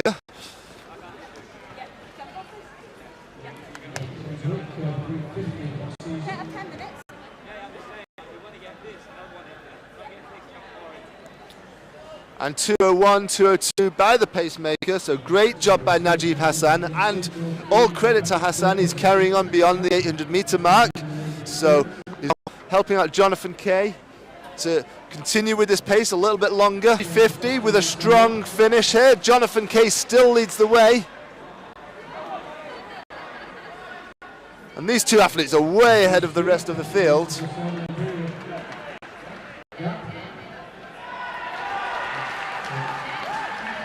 It looks like it's Scott Greaves, so if anything, Scott Greaves has received a little bit of an starting to open up a gap between himself and Jonathan Greaves. So he's not suffered from doing the work himself here, and Jonathan Greaves can no longer hold on to Kay.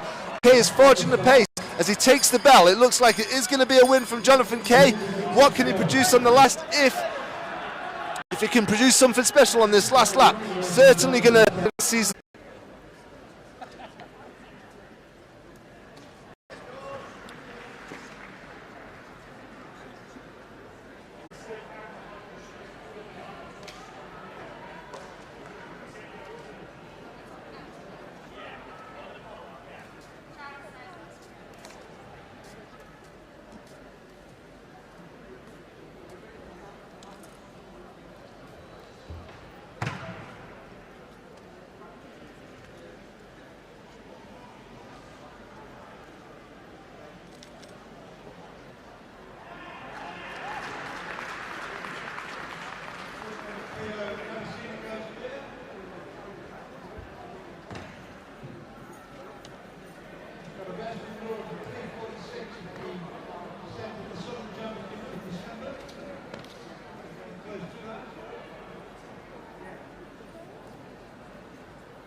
So we've just seen the athletes for this women's 5,000 metre A race on the track now. The race is due to kick off in around about a minute's time. So just confirmation on what that Commonwealth Games qualifying standard is for England athletics. The women's qualifying mark for the 5,000 metres has been set at 15:30. So that is just a shade faster than the PBs of all the athletes in this field, although Jenny Nesbitt is down on the start list. She has a personal best of 15:30.95, so she's only a fraction outside that qualifying mark. But a number of athletes are going to be thinking about that 15:30 qualifying mark in this race. Amelia Quirk has a 15:43 PB. Quirk was 5th in the 3000 at the European Indoor Championships last winter. Also ran in the under-23 race at this year's, or this winter's rather, European Cross-Country Championships. She was 12th in that race. Izzy Fry was also in the under-23 race at the European Cross-Country race, and she lines up here today. She was 9th at those Euro Cross Champs, and also 8th in the Euro under-23 Champs over 5,000 metres. Toes behind the line, not on it, please. Orange shoes. And the race is underway, the women's 5,000 metre A race. Jenny Selman is pacing this. 75 seconds has been asked of Jenny Selman. And she's been asked to take the athletes to 2 kilometres.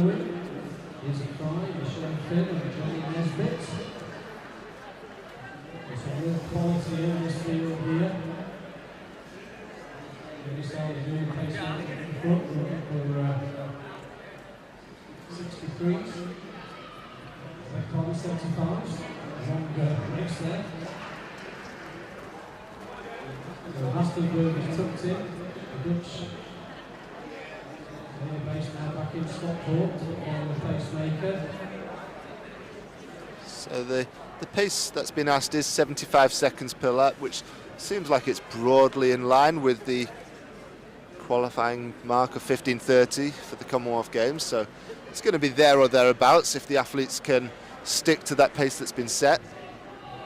And they're approaching 400 metres now, so it'll be interesting to see exactly what they go through and whether they're on schedule. And slightly behind at the moment, 76 seconds through the first 400, but obviously in a 5,000 there's plenty of time to gradually eke up that pace and remain on track. You can see the diminutive figure of Amelia Quirk to the fore within that pack, in 3rd place if we exclude the pacemaker.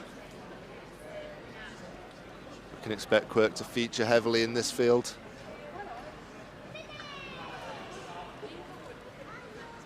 Looks like Jenny Nesbitt has settled in nicely immediately behind the pacemaker though.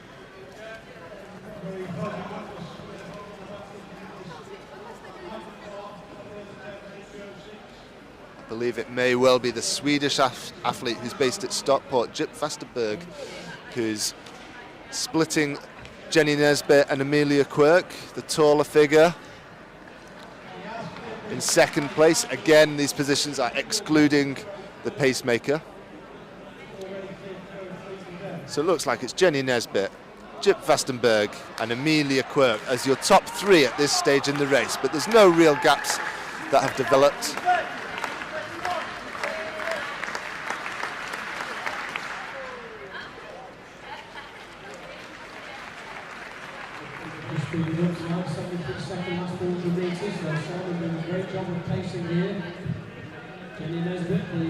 Amelia Quirk spotted a gap just developing behind Jenny Nesbitt there and was quick to close the gap. So Amelia Quirk looks keen for a good honest race here, making sure no gaps develop. And the gap does seem to be increasing there, so it could well turn into a duel between Jenny Nesbitt and Amelia Quirk, but it's still early days. Possibly too early to be making such predictions. But both athletes look comfortable at the front there. Jenny Nesbitt looks well in control, as does Amelia Quirk. schedule for 15 minutes 30. They are on schedule for 15:30 pace, so the athletes are, looks like they're gunning down that Commonwealth qualifying time. Jenny Nesbitt will be looking to dip under the 15:30 mark. Amelia Quirk will be for sure. Nice to keep us going for a few laps.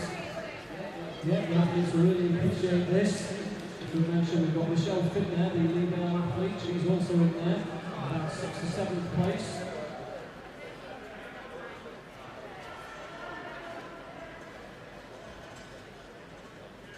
So that very, very small gap just continues to maintain behind Amelia Quirk.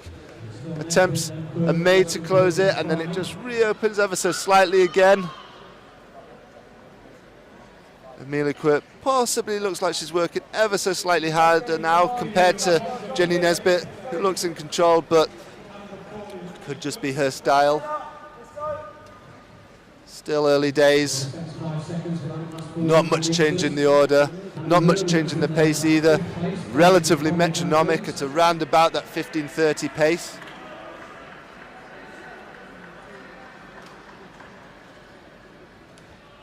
Great job being done by Jenny Selman, just ticking off those laps, doing fantastic work for the athletes. Jenny Nesbitt latched onto her from the start so far.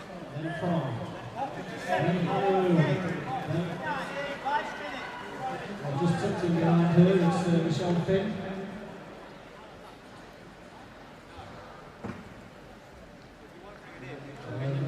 Also just at the back of that leading group. And again, once again, that gap just increases ever so slightly behind Amelia Quirk, but just, once again, just as that gap increases, it's closed again.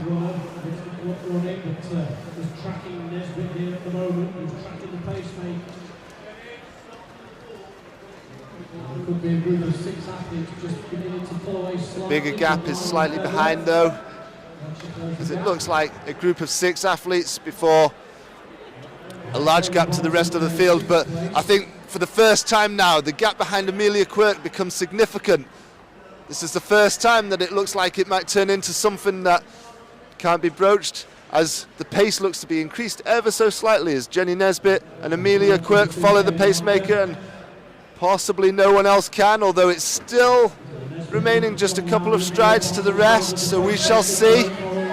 But Jenny Nesbitt in particular looks keen to push on, to forge on as the pacemaker drops out. Fantastic work from that pacemaker, Jenny Selman, who's taken them to the 2K mark.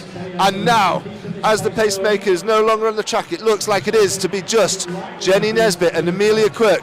The gap has definitely increased to the rest of the field, although there has been a change in the lead behind those two. Looks like it's down to Jenny Nesbitt to do the work. Amelia Quirk is happy to just sit behind her. She's been content to do that for the whole race as of yet.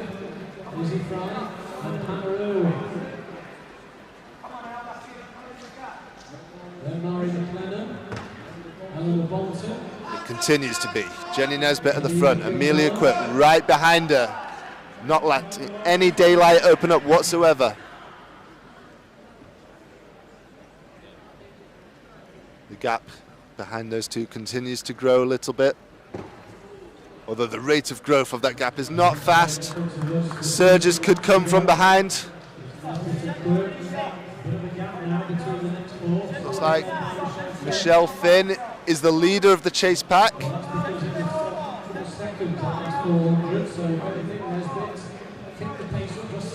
Does look like Jenny Nesbitt and Amelia Quirk are working well now. They're moving fast.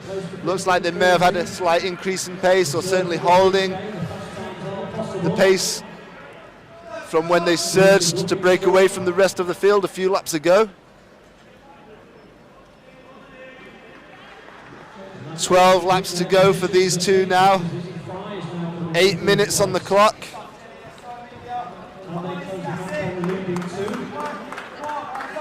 Still Nesbitt from Quirk. Quirk working hard to hang on the pace that's been set by Nesbitt. Still looks like Michelle Finn, I think, in third place, a long way behind those lead two now, and Jip Vastenberg in fourth place, working hard to stay with Finn, but it's still Nesbitt and Amelia Quirk at the front. It's going to be a battle between these two as there are now 11 laps remaining.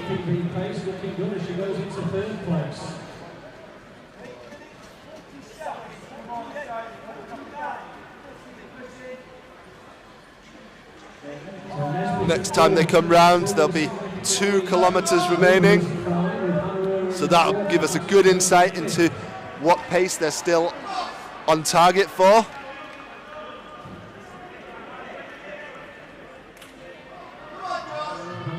Desperately trying to close the gap on Izzy Fry.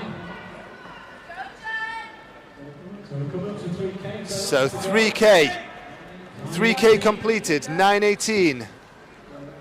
2 kilometres remaining. So it's an average pace per kilometre of 3:06.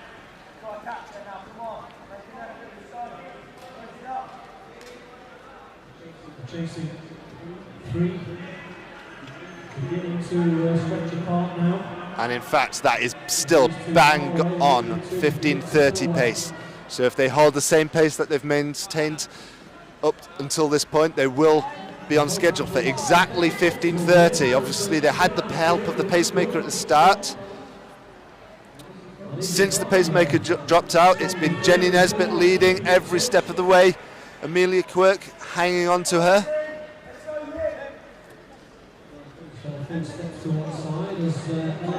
But it is 15:30 pace that they're exactly on schedule for. So just the tiniest of increases in pace will take them under the 15:30 mark, which will give them that qualifying standard for the Commonwealth Games, which they will both no doubt have at the very forefront of their minds. I wonder whether Quirk will show at the front at all, or whether she'll be happy to sit behind Nesbitt for a few more laps. 8 more laps remaining.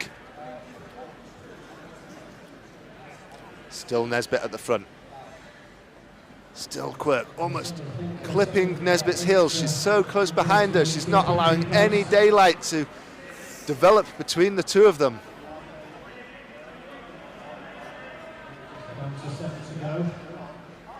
7 laps remaining now.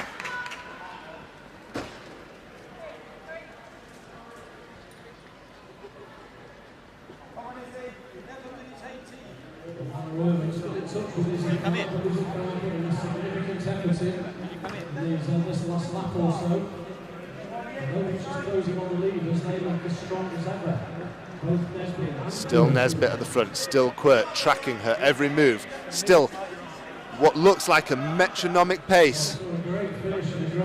It's just over 6 laps to go now, so next time they come round it will be 1 kilometre remaining, which will enable us to get another time check to see whether they are still on schedule for that 15:30 pace with just 1 kilometre to go.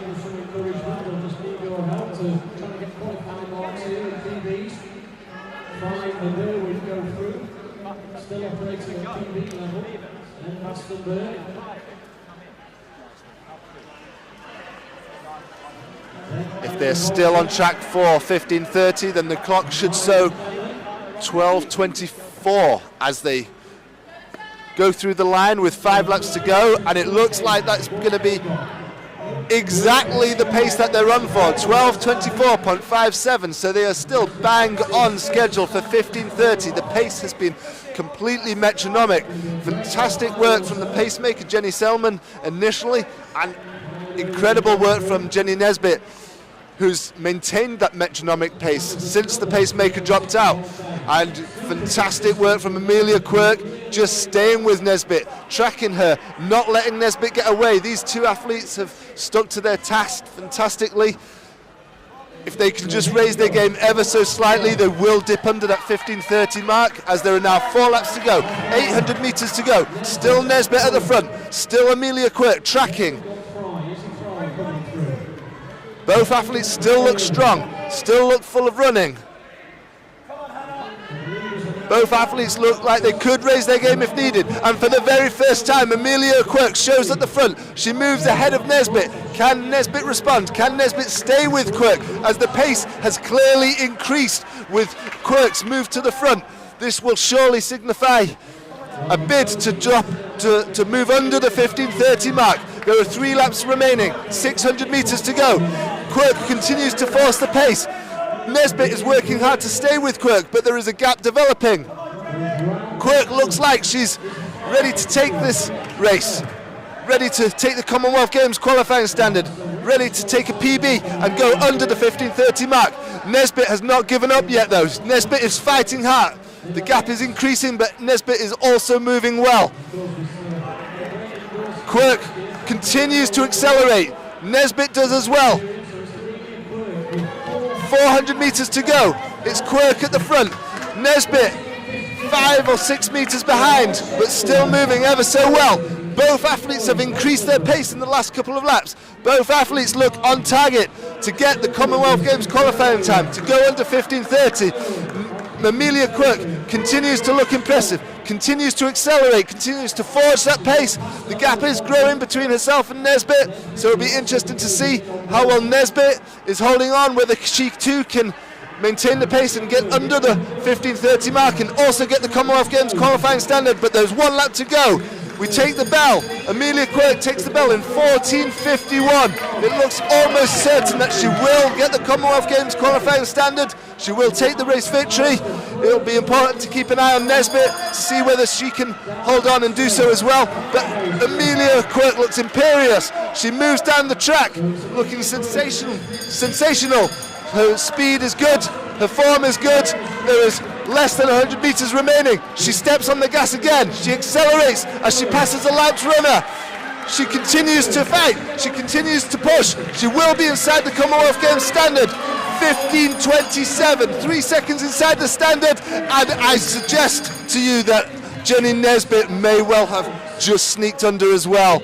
I reckon probably around about 15:29 for Nesbitt. We'll have to await initial confirmation on that. That is not an official result because the clock did stop for Quirk.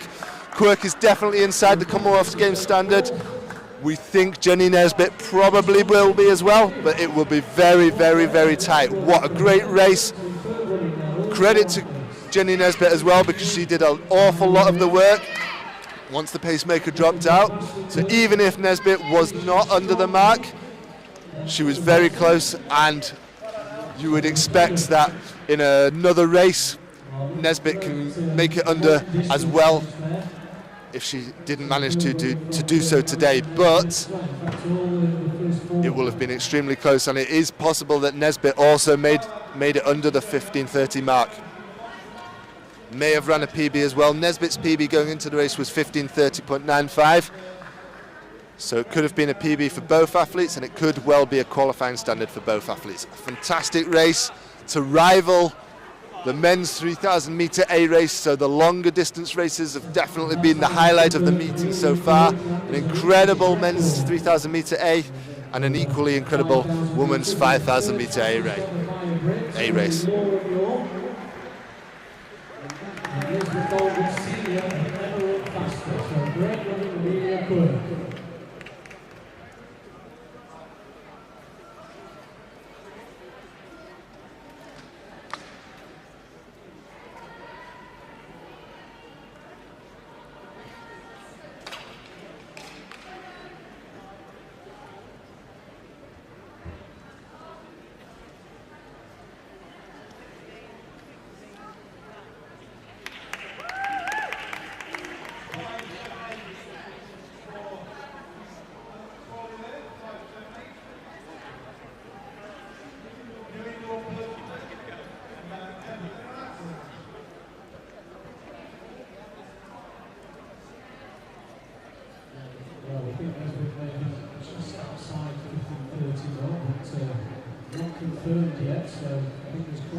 So as soon as we can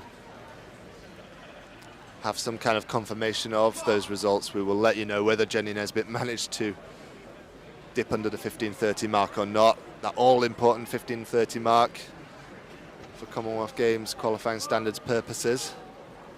Official results aren't up yet, but if we can get them to you, we will get them to you. In the meantime, next up on track is due to be the men's 3,000 metre sea race in around about a minute's time. Looks like the athletes are making their way over to the start line as we speak, so I'll give you a run through of the starting list.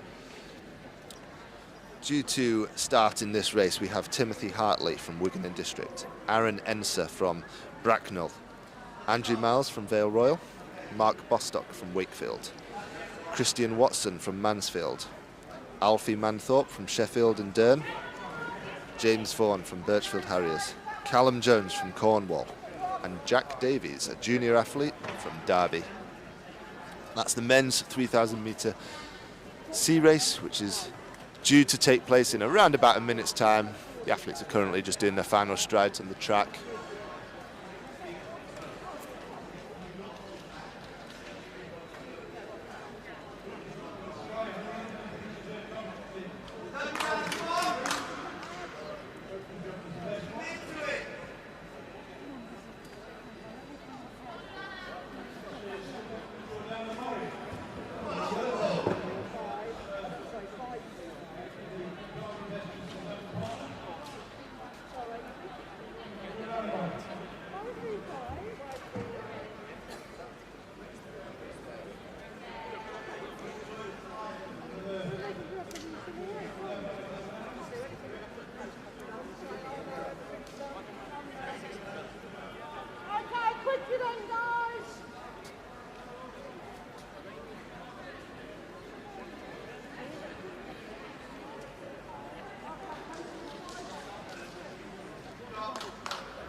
So the athletes for the men's 3,000 metre sea race are just lining up now.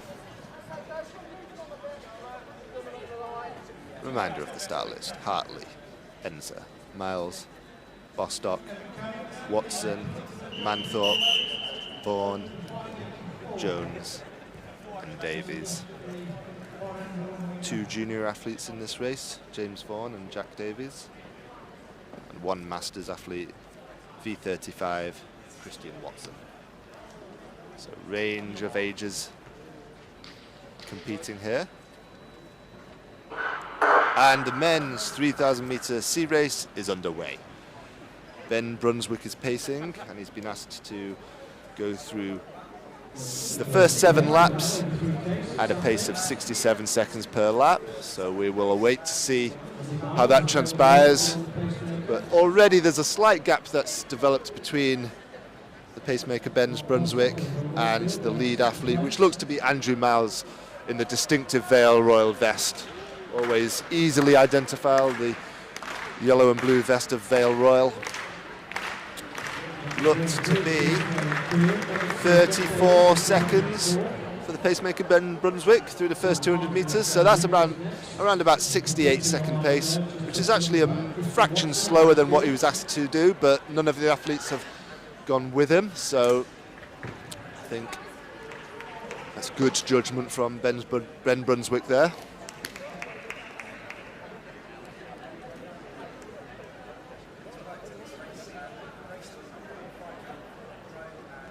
Yeah, exactly 68 seconds through the first 400 metres, so 1 second slower than what was asked for, but you wouldn't want the pacemaker to go any faster than that, given that the athletes have not gone with him, so you would hope to see a move from someone in the pack just to close the gap, latch onto the pacemaker, ensure it remains a good, honest race.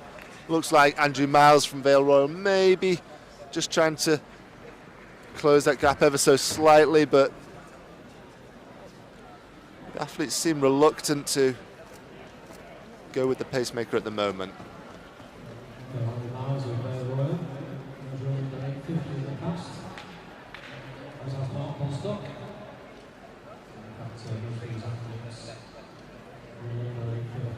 So Andrew Miles continues to lead the pack, maybe ever so slightly closing the gap to the pacemaker. Miles has a PB of 8:48, Ran 8:57 in the season just gone. Fastest in the field on personal bests is Mark Bostock with a 8:30 PB. His best from the season just gone was 8:44. So a few gaps just starting to open up, as Andrew Miles does in fact close the gap to the pacemaker and takes another 2-3 athletes with him. So there's two distinctive packs now. A lead group of 4 has broken away.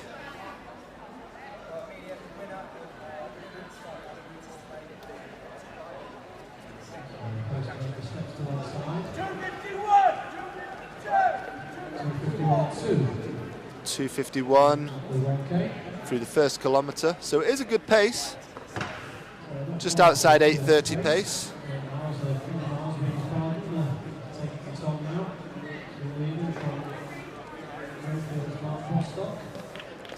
So the athletes are on schedule to run PBs in some cases, or certainly improve on last year's season's bests.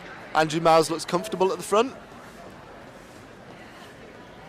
And it is Mark Bostock who's sitting in second place behind him, who looks equally comfortable as the two of them possibly move away now.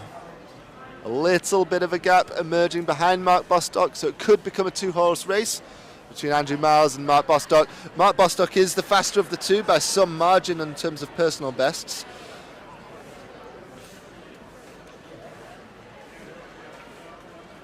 Although Bostock only ran 8:44 last summer, so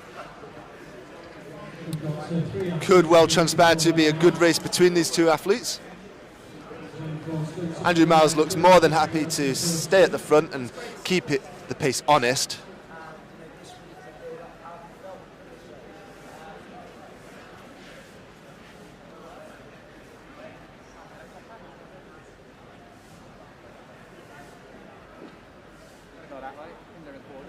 Still Miles from Bostock. Bostock looking very relaxed though. Miles arguably looking like he's working the harder of the two. Bostock looking like he's just moving wide a little bit, so he might be starting to consider going past Andrew Miles, just to keep the pace ticking over, keep the pace moving well. As I say that, he seems to settle back in behind Miles and allow Andrew Miles to continue doing the work, which he also appears happy to do so. At the end of the day, you do come to these BMC races to run fast times, so there's no point sitting back and making it a tactical fair. You want to keep the pace honest. You want to come out with a fast time.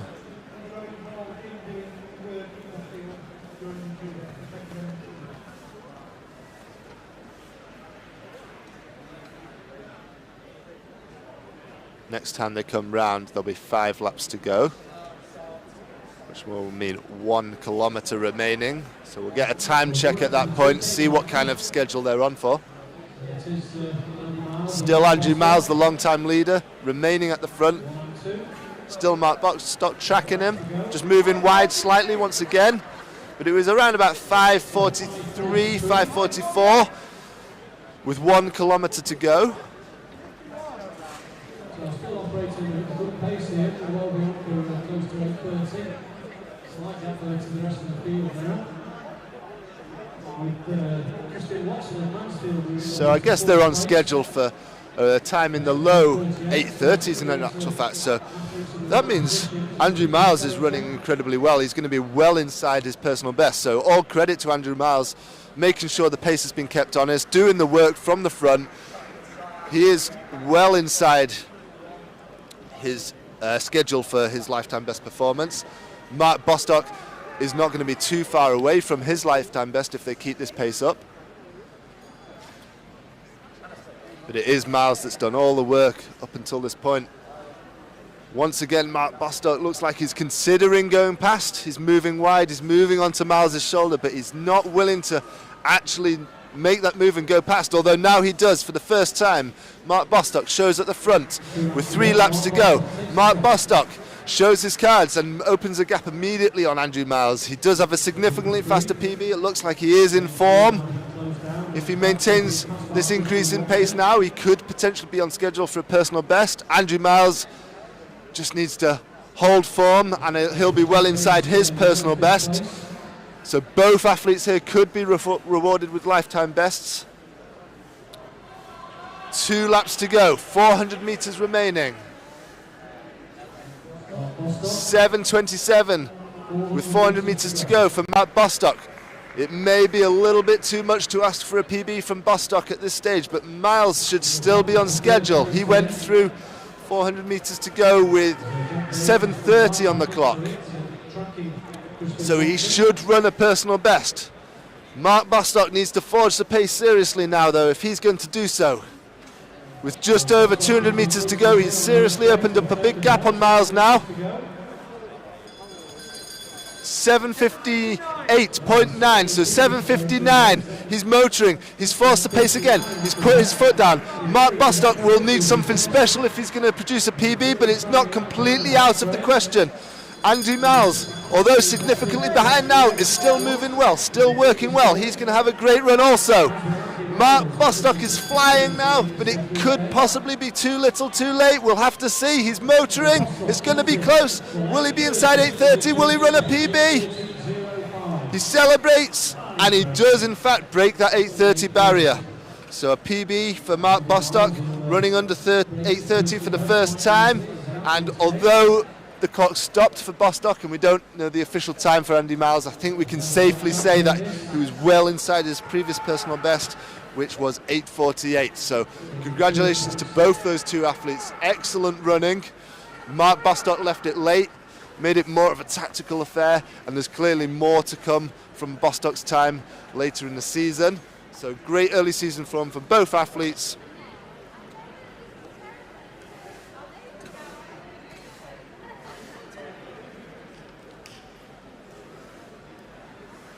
Next up will be the men's 3,000 meter B race.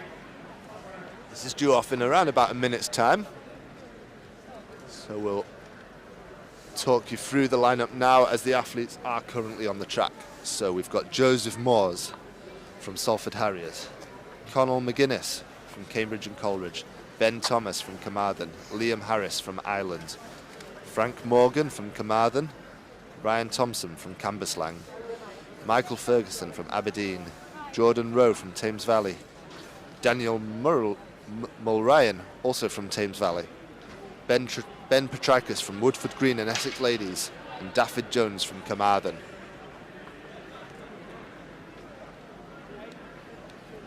So 3 Carmarthenshire athletes here, Ben Thomas, Frank Morgan and Daffyd Jones, 2 of which are juniors, Frank Morgan and Daffyd Jones. Couple of Thames Valley athletes making the journey down from London, Jordan Rowe and Dan Mulryan.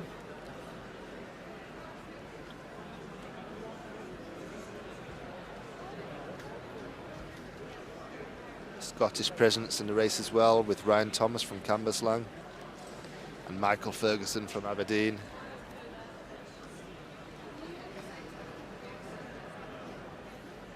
Fastest in the field in terms of personal best is Jordan Rowe from Thames Valley. He has an 8:10 personal best. Only ran 8:33 over the distance in 2021. Which means the fastest in the field based on season's bests from 2021 is Michael Ferguson with an 8:16 clocking, which was very close to his personal best. His personal best is 8:15.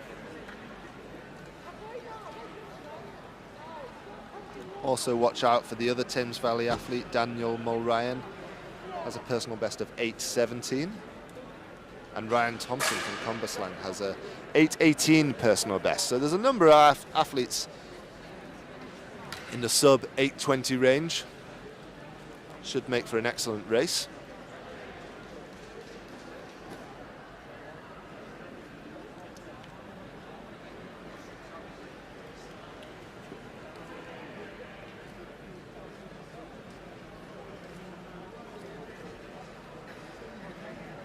The athletes are just doing their final strides on the track. Should be going shortly. The race was actually due to set off around about a minute ago, so you can expect them to line up at any moment.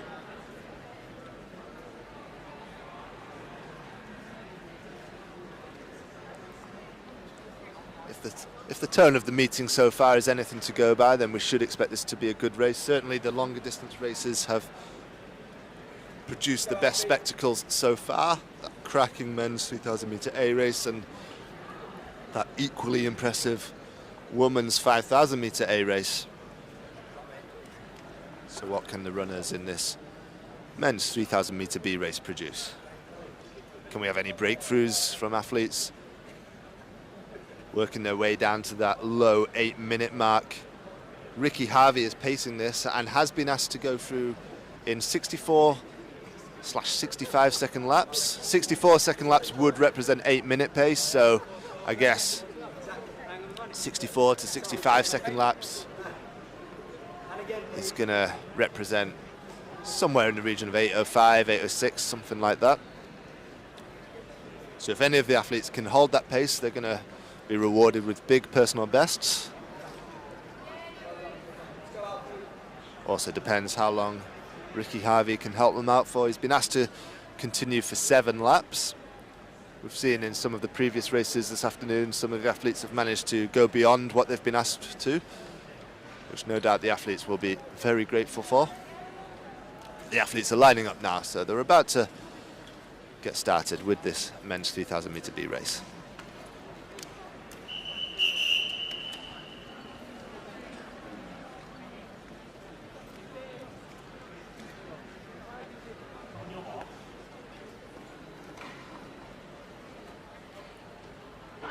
So the men's 3,000 metre B race is underway. Joseph Moores, Conor McGuinness, Ben Thomas, Liam Harris, Frank Morgan, Ryan Thompson, Michael Ferguson, Jordan Rowe, Daniel Mulryan, Ben Petrikis and David Jones.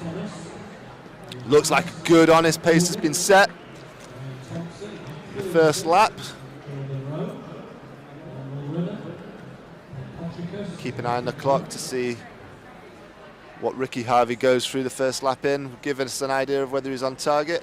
33 seconds, so actually looks like he's slightly off pace, but it's still very early days. He can easily catch that up. The athletes look keen to go with him though, which is always good to see.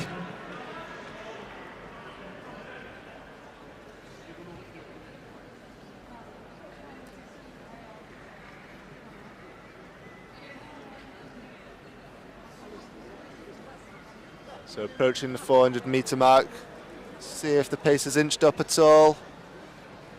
66 through the first 400 metres, so it's still slightly shy of the pace that was being asked for, 64, 65. The athletes are with him though.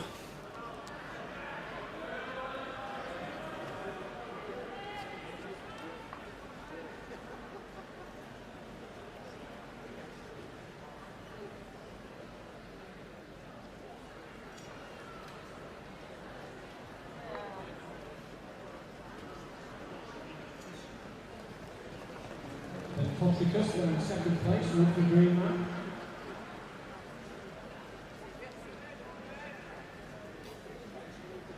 Looks like it's the canvas lung athlete Ryan Thompson that's slotted into lead just behind the pacemaker, and I believe it's Ben Petrikis that's in second place in the bright green vest, well, green on the back of the vest at least.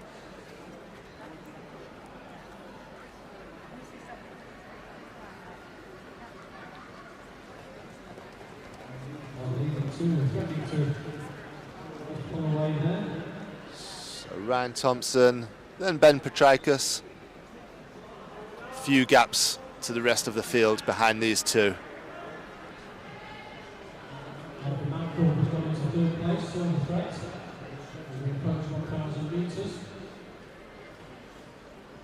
So as they come through this time, it will be 1,000 metres that they've clocked off. So we'll see what's on the clock as they move through the 1,000 mark now. It was 2:41.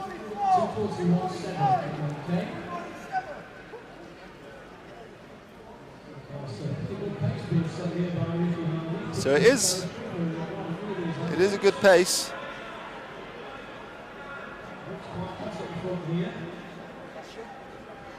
They've picked up from compared to the early couple of laps.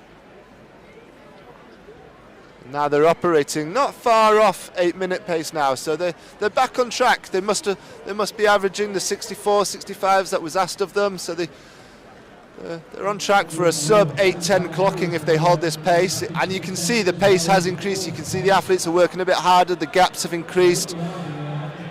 So it's a strong, honest pace now. And it looks like it's starting to come down to a lead group of 3 athletes. 4th athlete just about hanging on.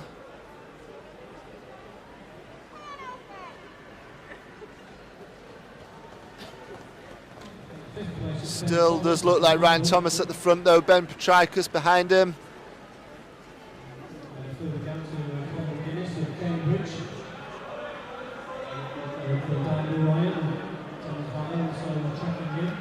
Could be Conor McGuinness also in that lead group there from Cambridge.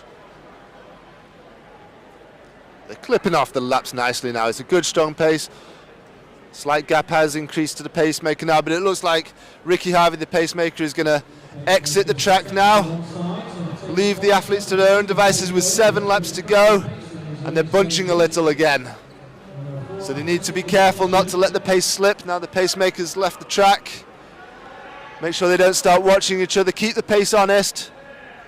Does look like the pace might have slowed ever so slightly, so we'll have to keep an eye on the clock.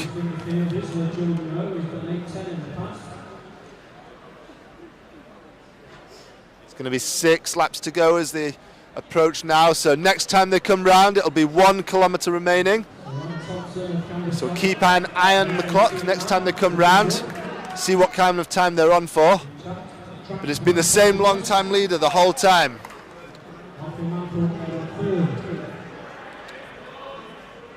Ryan Thompson hasn't stayed away from the lead. Ben Petrikis has stayed right behind him all the way through.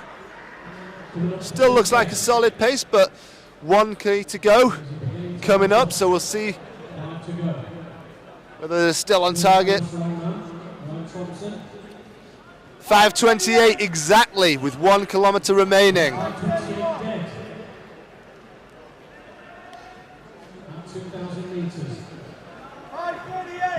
So it's a solid pace.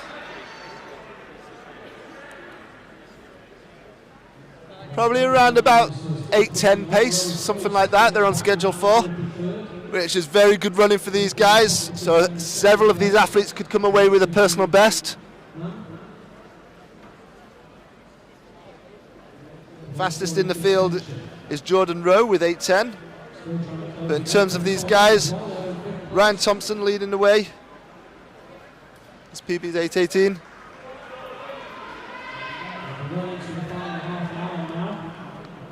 Alfie Manthorpe, it's the best of 8:08. So he's there or thereabouts.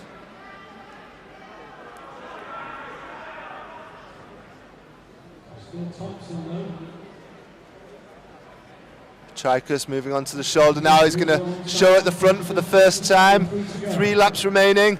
All 4 athletes at the front though. Nothing to choose between them. It's a case of who's got the legs now. Who's got the big finish. Petrikis looks strong.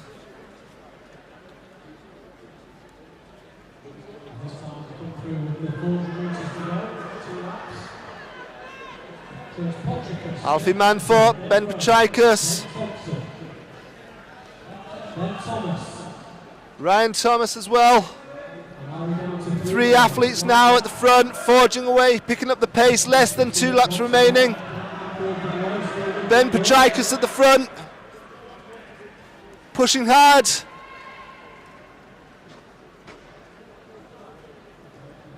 Still Ben Petrikis with just over a lap to go. 7:35 on the clock at the moment. 7:39 with 1 lap remaining. They're moving quick, so a sub 8:10 clocking is absolutely on the cards here. Possibly significantly sub 10 because they are shifting. Can Ben Petrikis maintain the lead? No, he can't. This is a serious burst of speed here. It's going to be well under 8:10, 8:04, 8:05.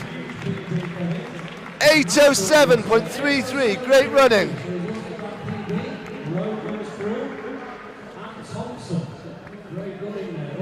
Fantastic running there, well under 8:10 in the end. Some serious turn of speed in the last lap or so.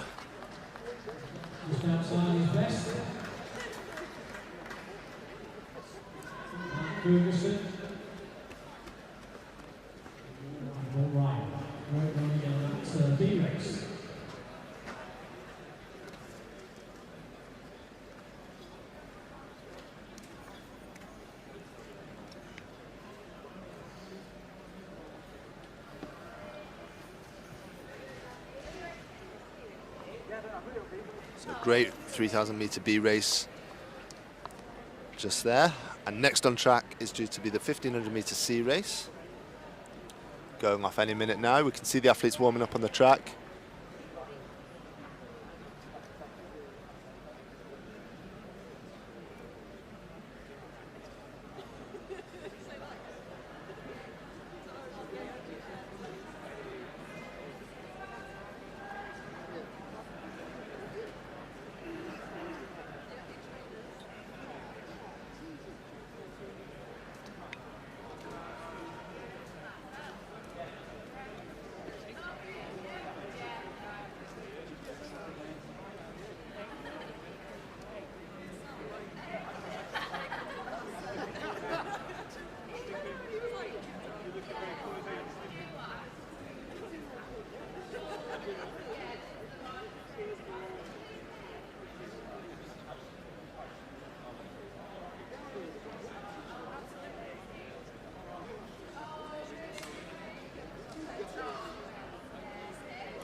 So, men's 1,500 metre C race.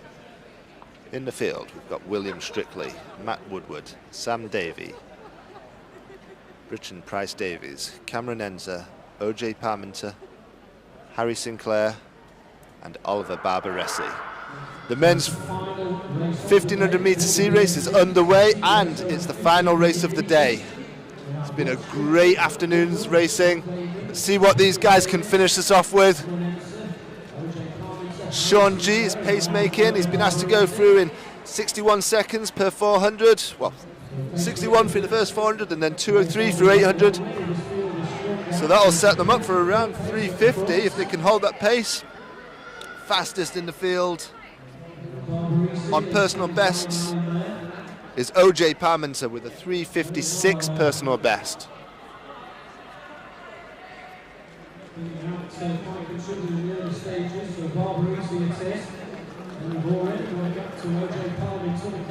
I believe that's Oliver Barbaresi at the front. 3:55 man, and actually I stand corrected. It is Barbaresi who has the fastest time in the field. I missed that before. Barbaresi has a 3:55 PB. And it looks like it is Barbaresi who's keen to follow the pacemaker. No one else is keen to go with it. Barbaresi looks strong though, full of running. Doesn't look like he's overcommitted. Looks like he's in shape and on for a good time.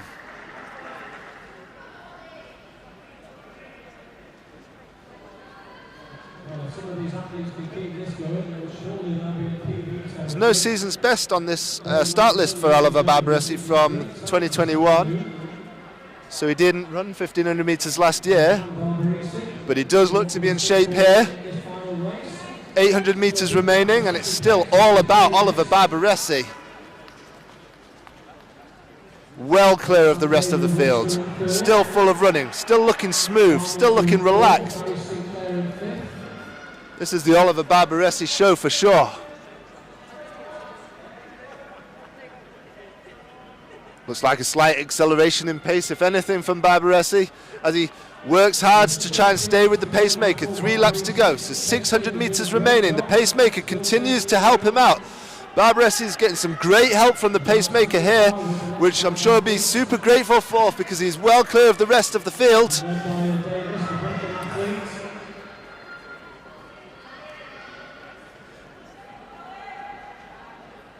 Fantastic running from Barbaressi, still working, latching onto the pacemaking, still pushing hard.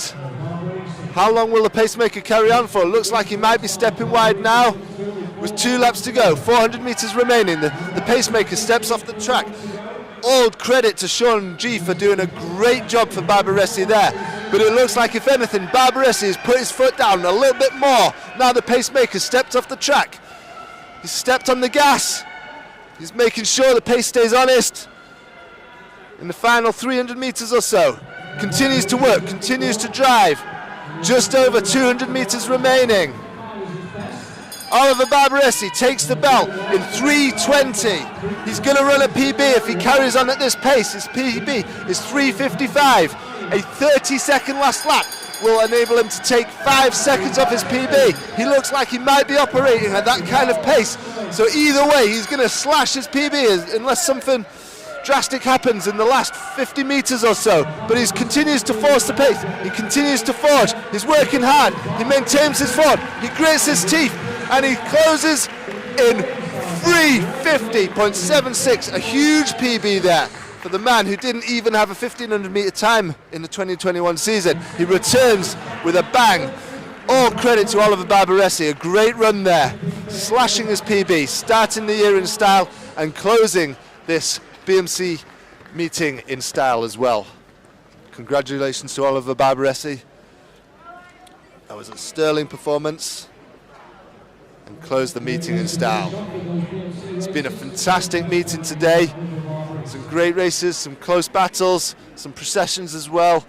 The standout performances have absolutely been the longer distance races. The men's 3,000 metre A race was an absolute classic. That duel between Jake Whiteman and Osama Meslak, but also that British record behind them. British junior record of 8:58, I believe it was. Some great running. That women's 5,000 metre A race as well.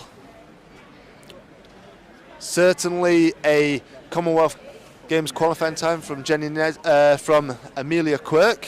We've still not received confirmation on whether Jenny Nesbitt was inside the time or not, but she must have been very close. So yeah, a fantastic meeting and good omens for the rest of the season.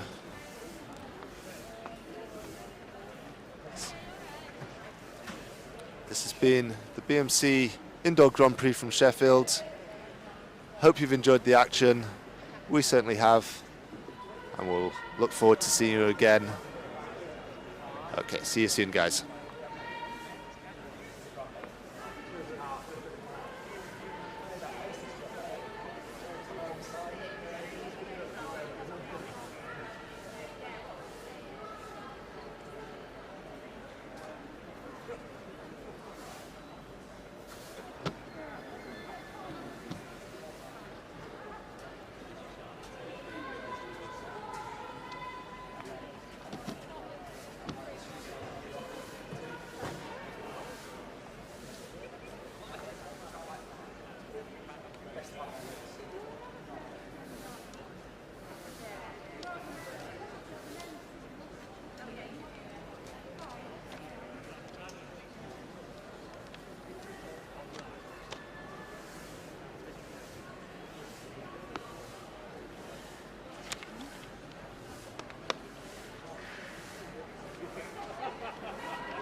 but Yeah. I've realised why.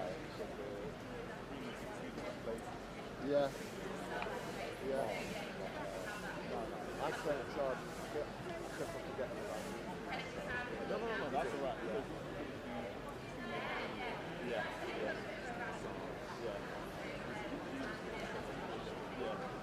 Sure.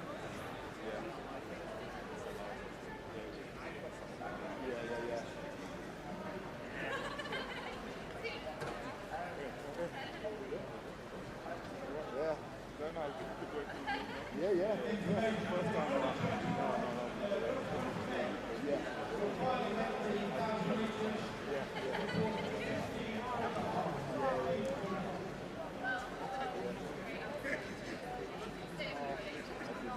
Yeah, it's good. What do you do most of the time now? Personal training is my main job. Yes.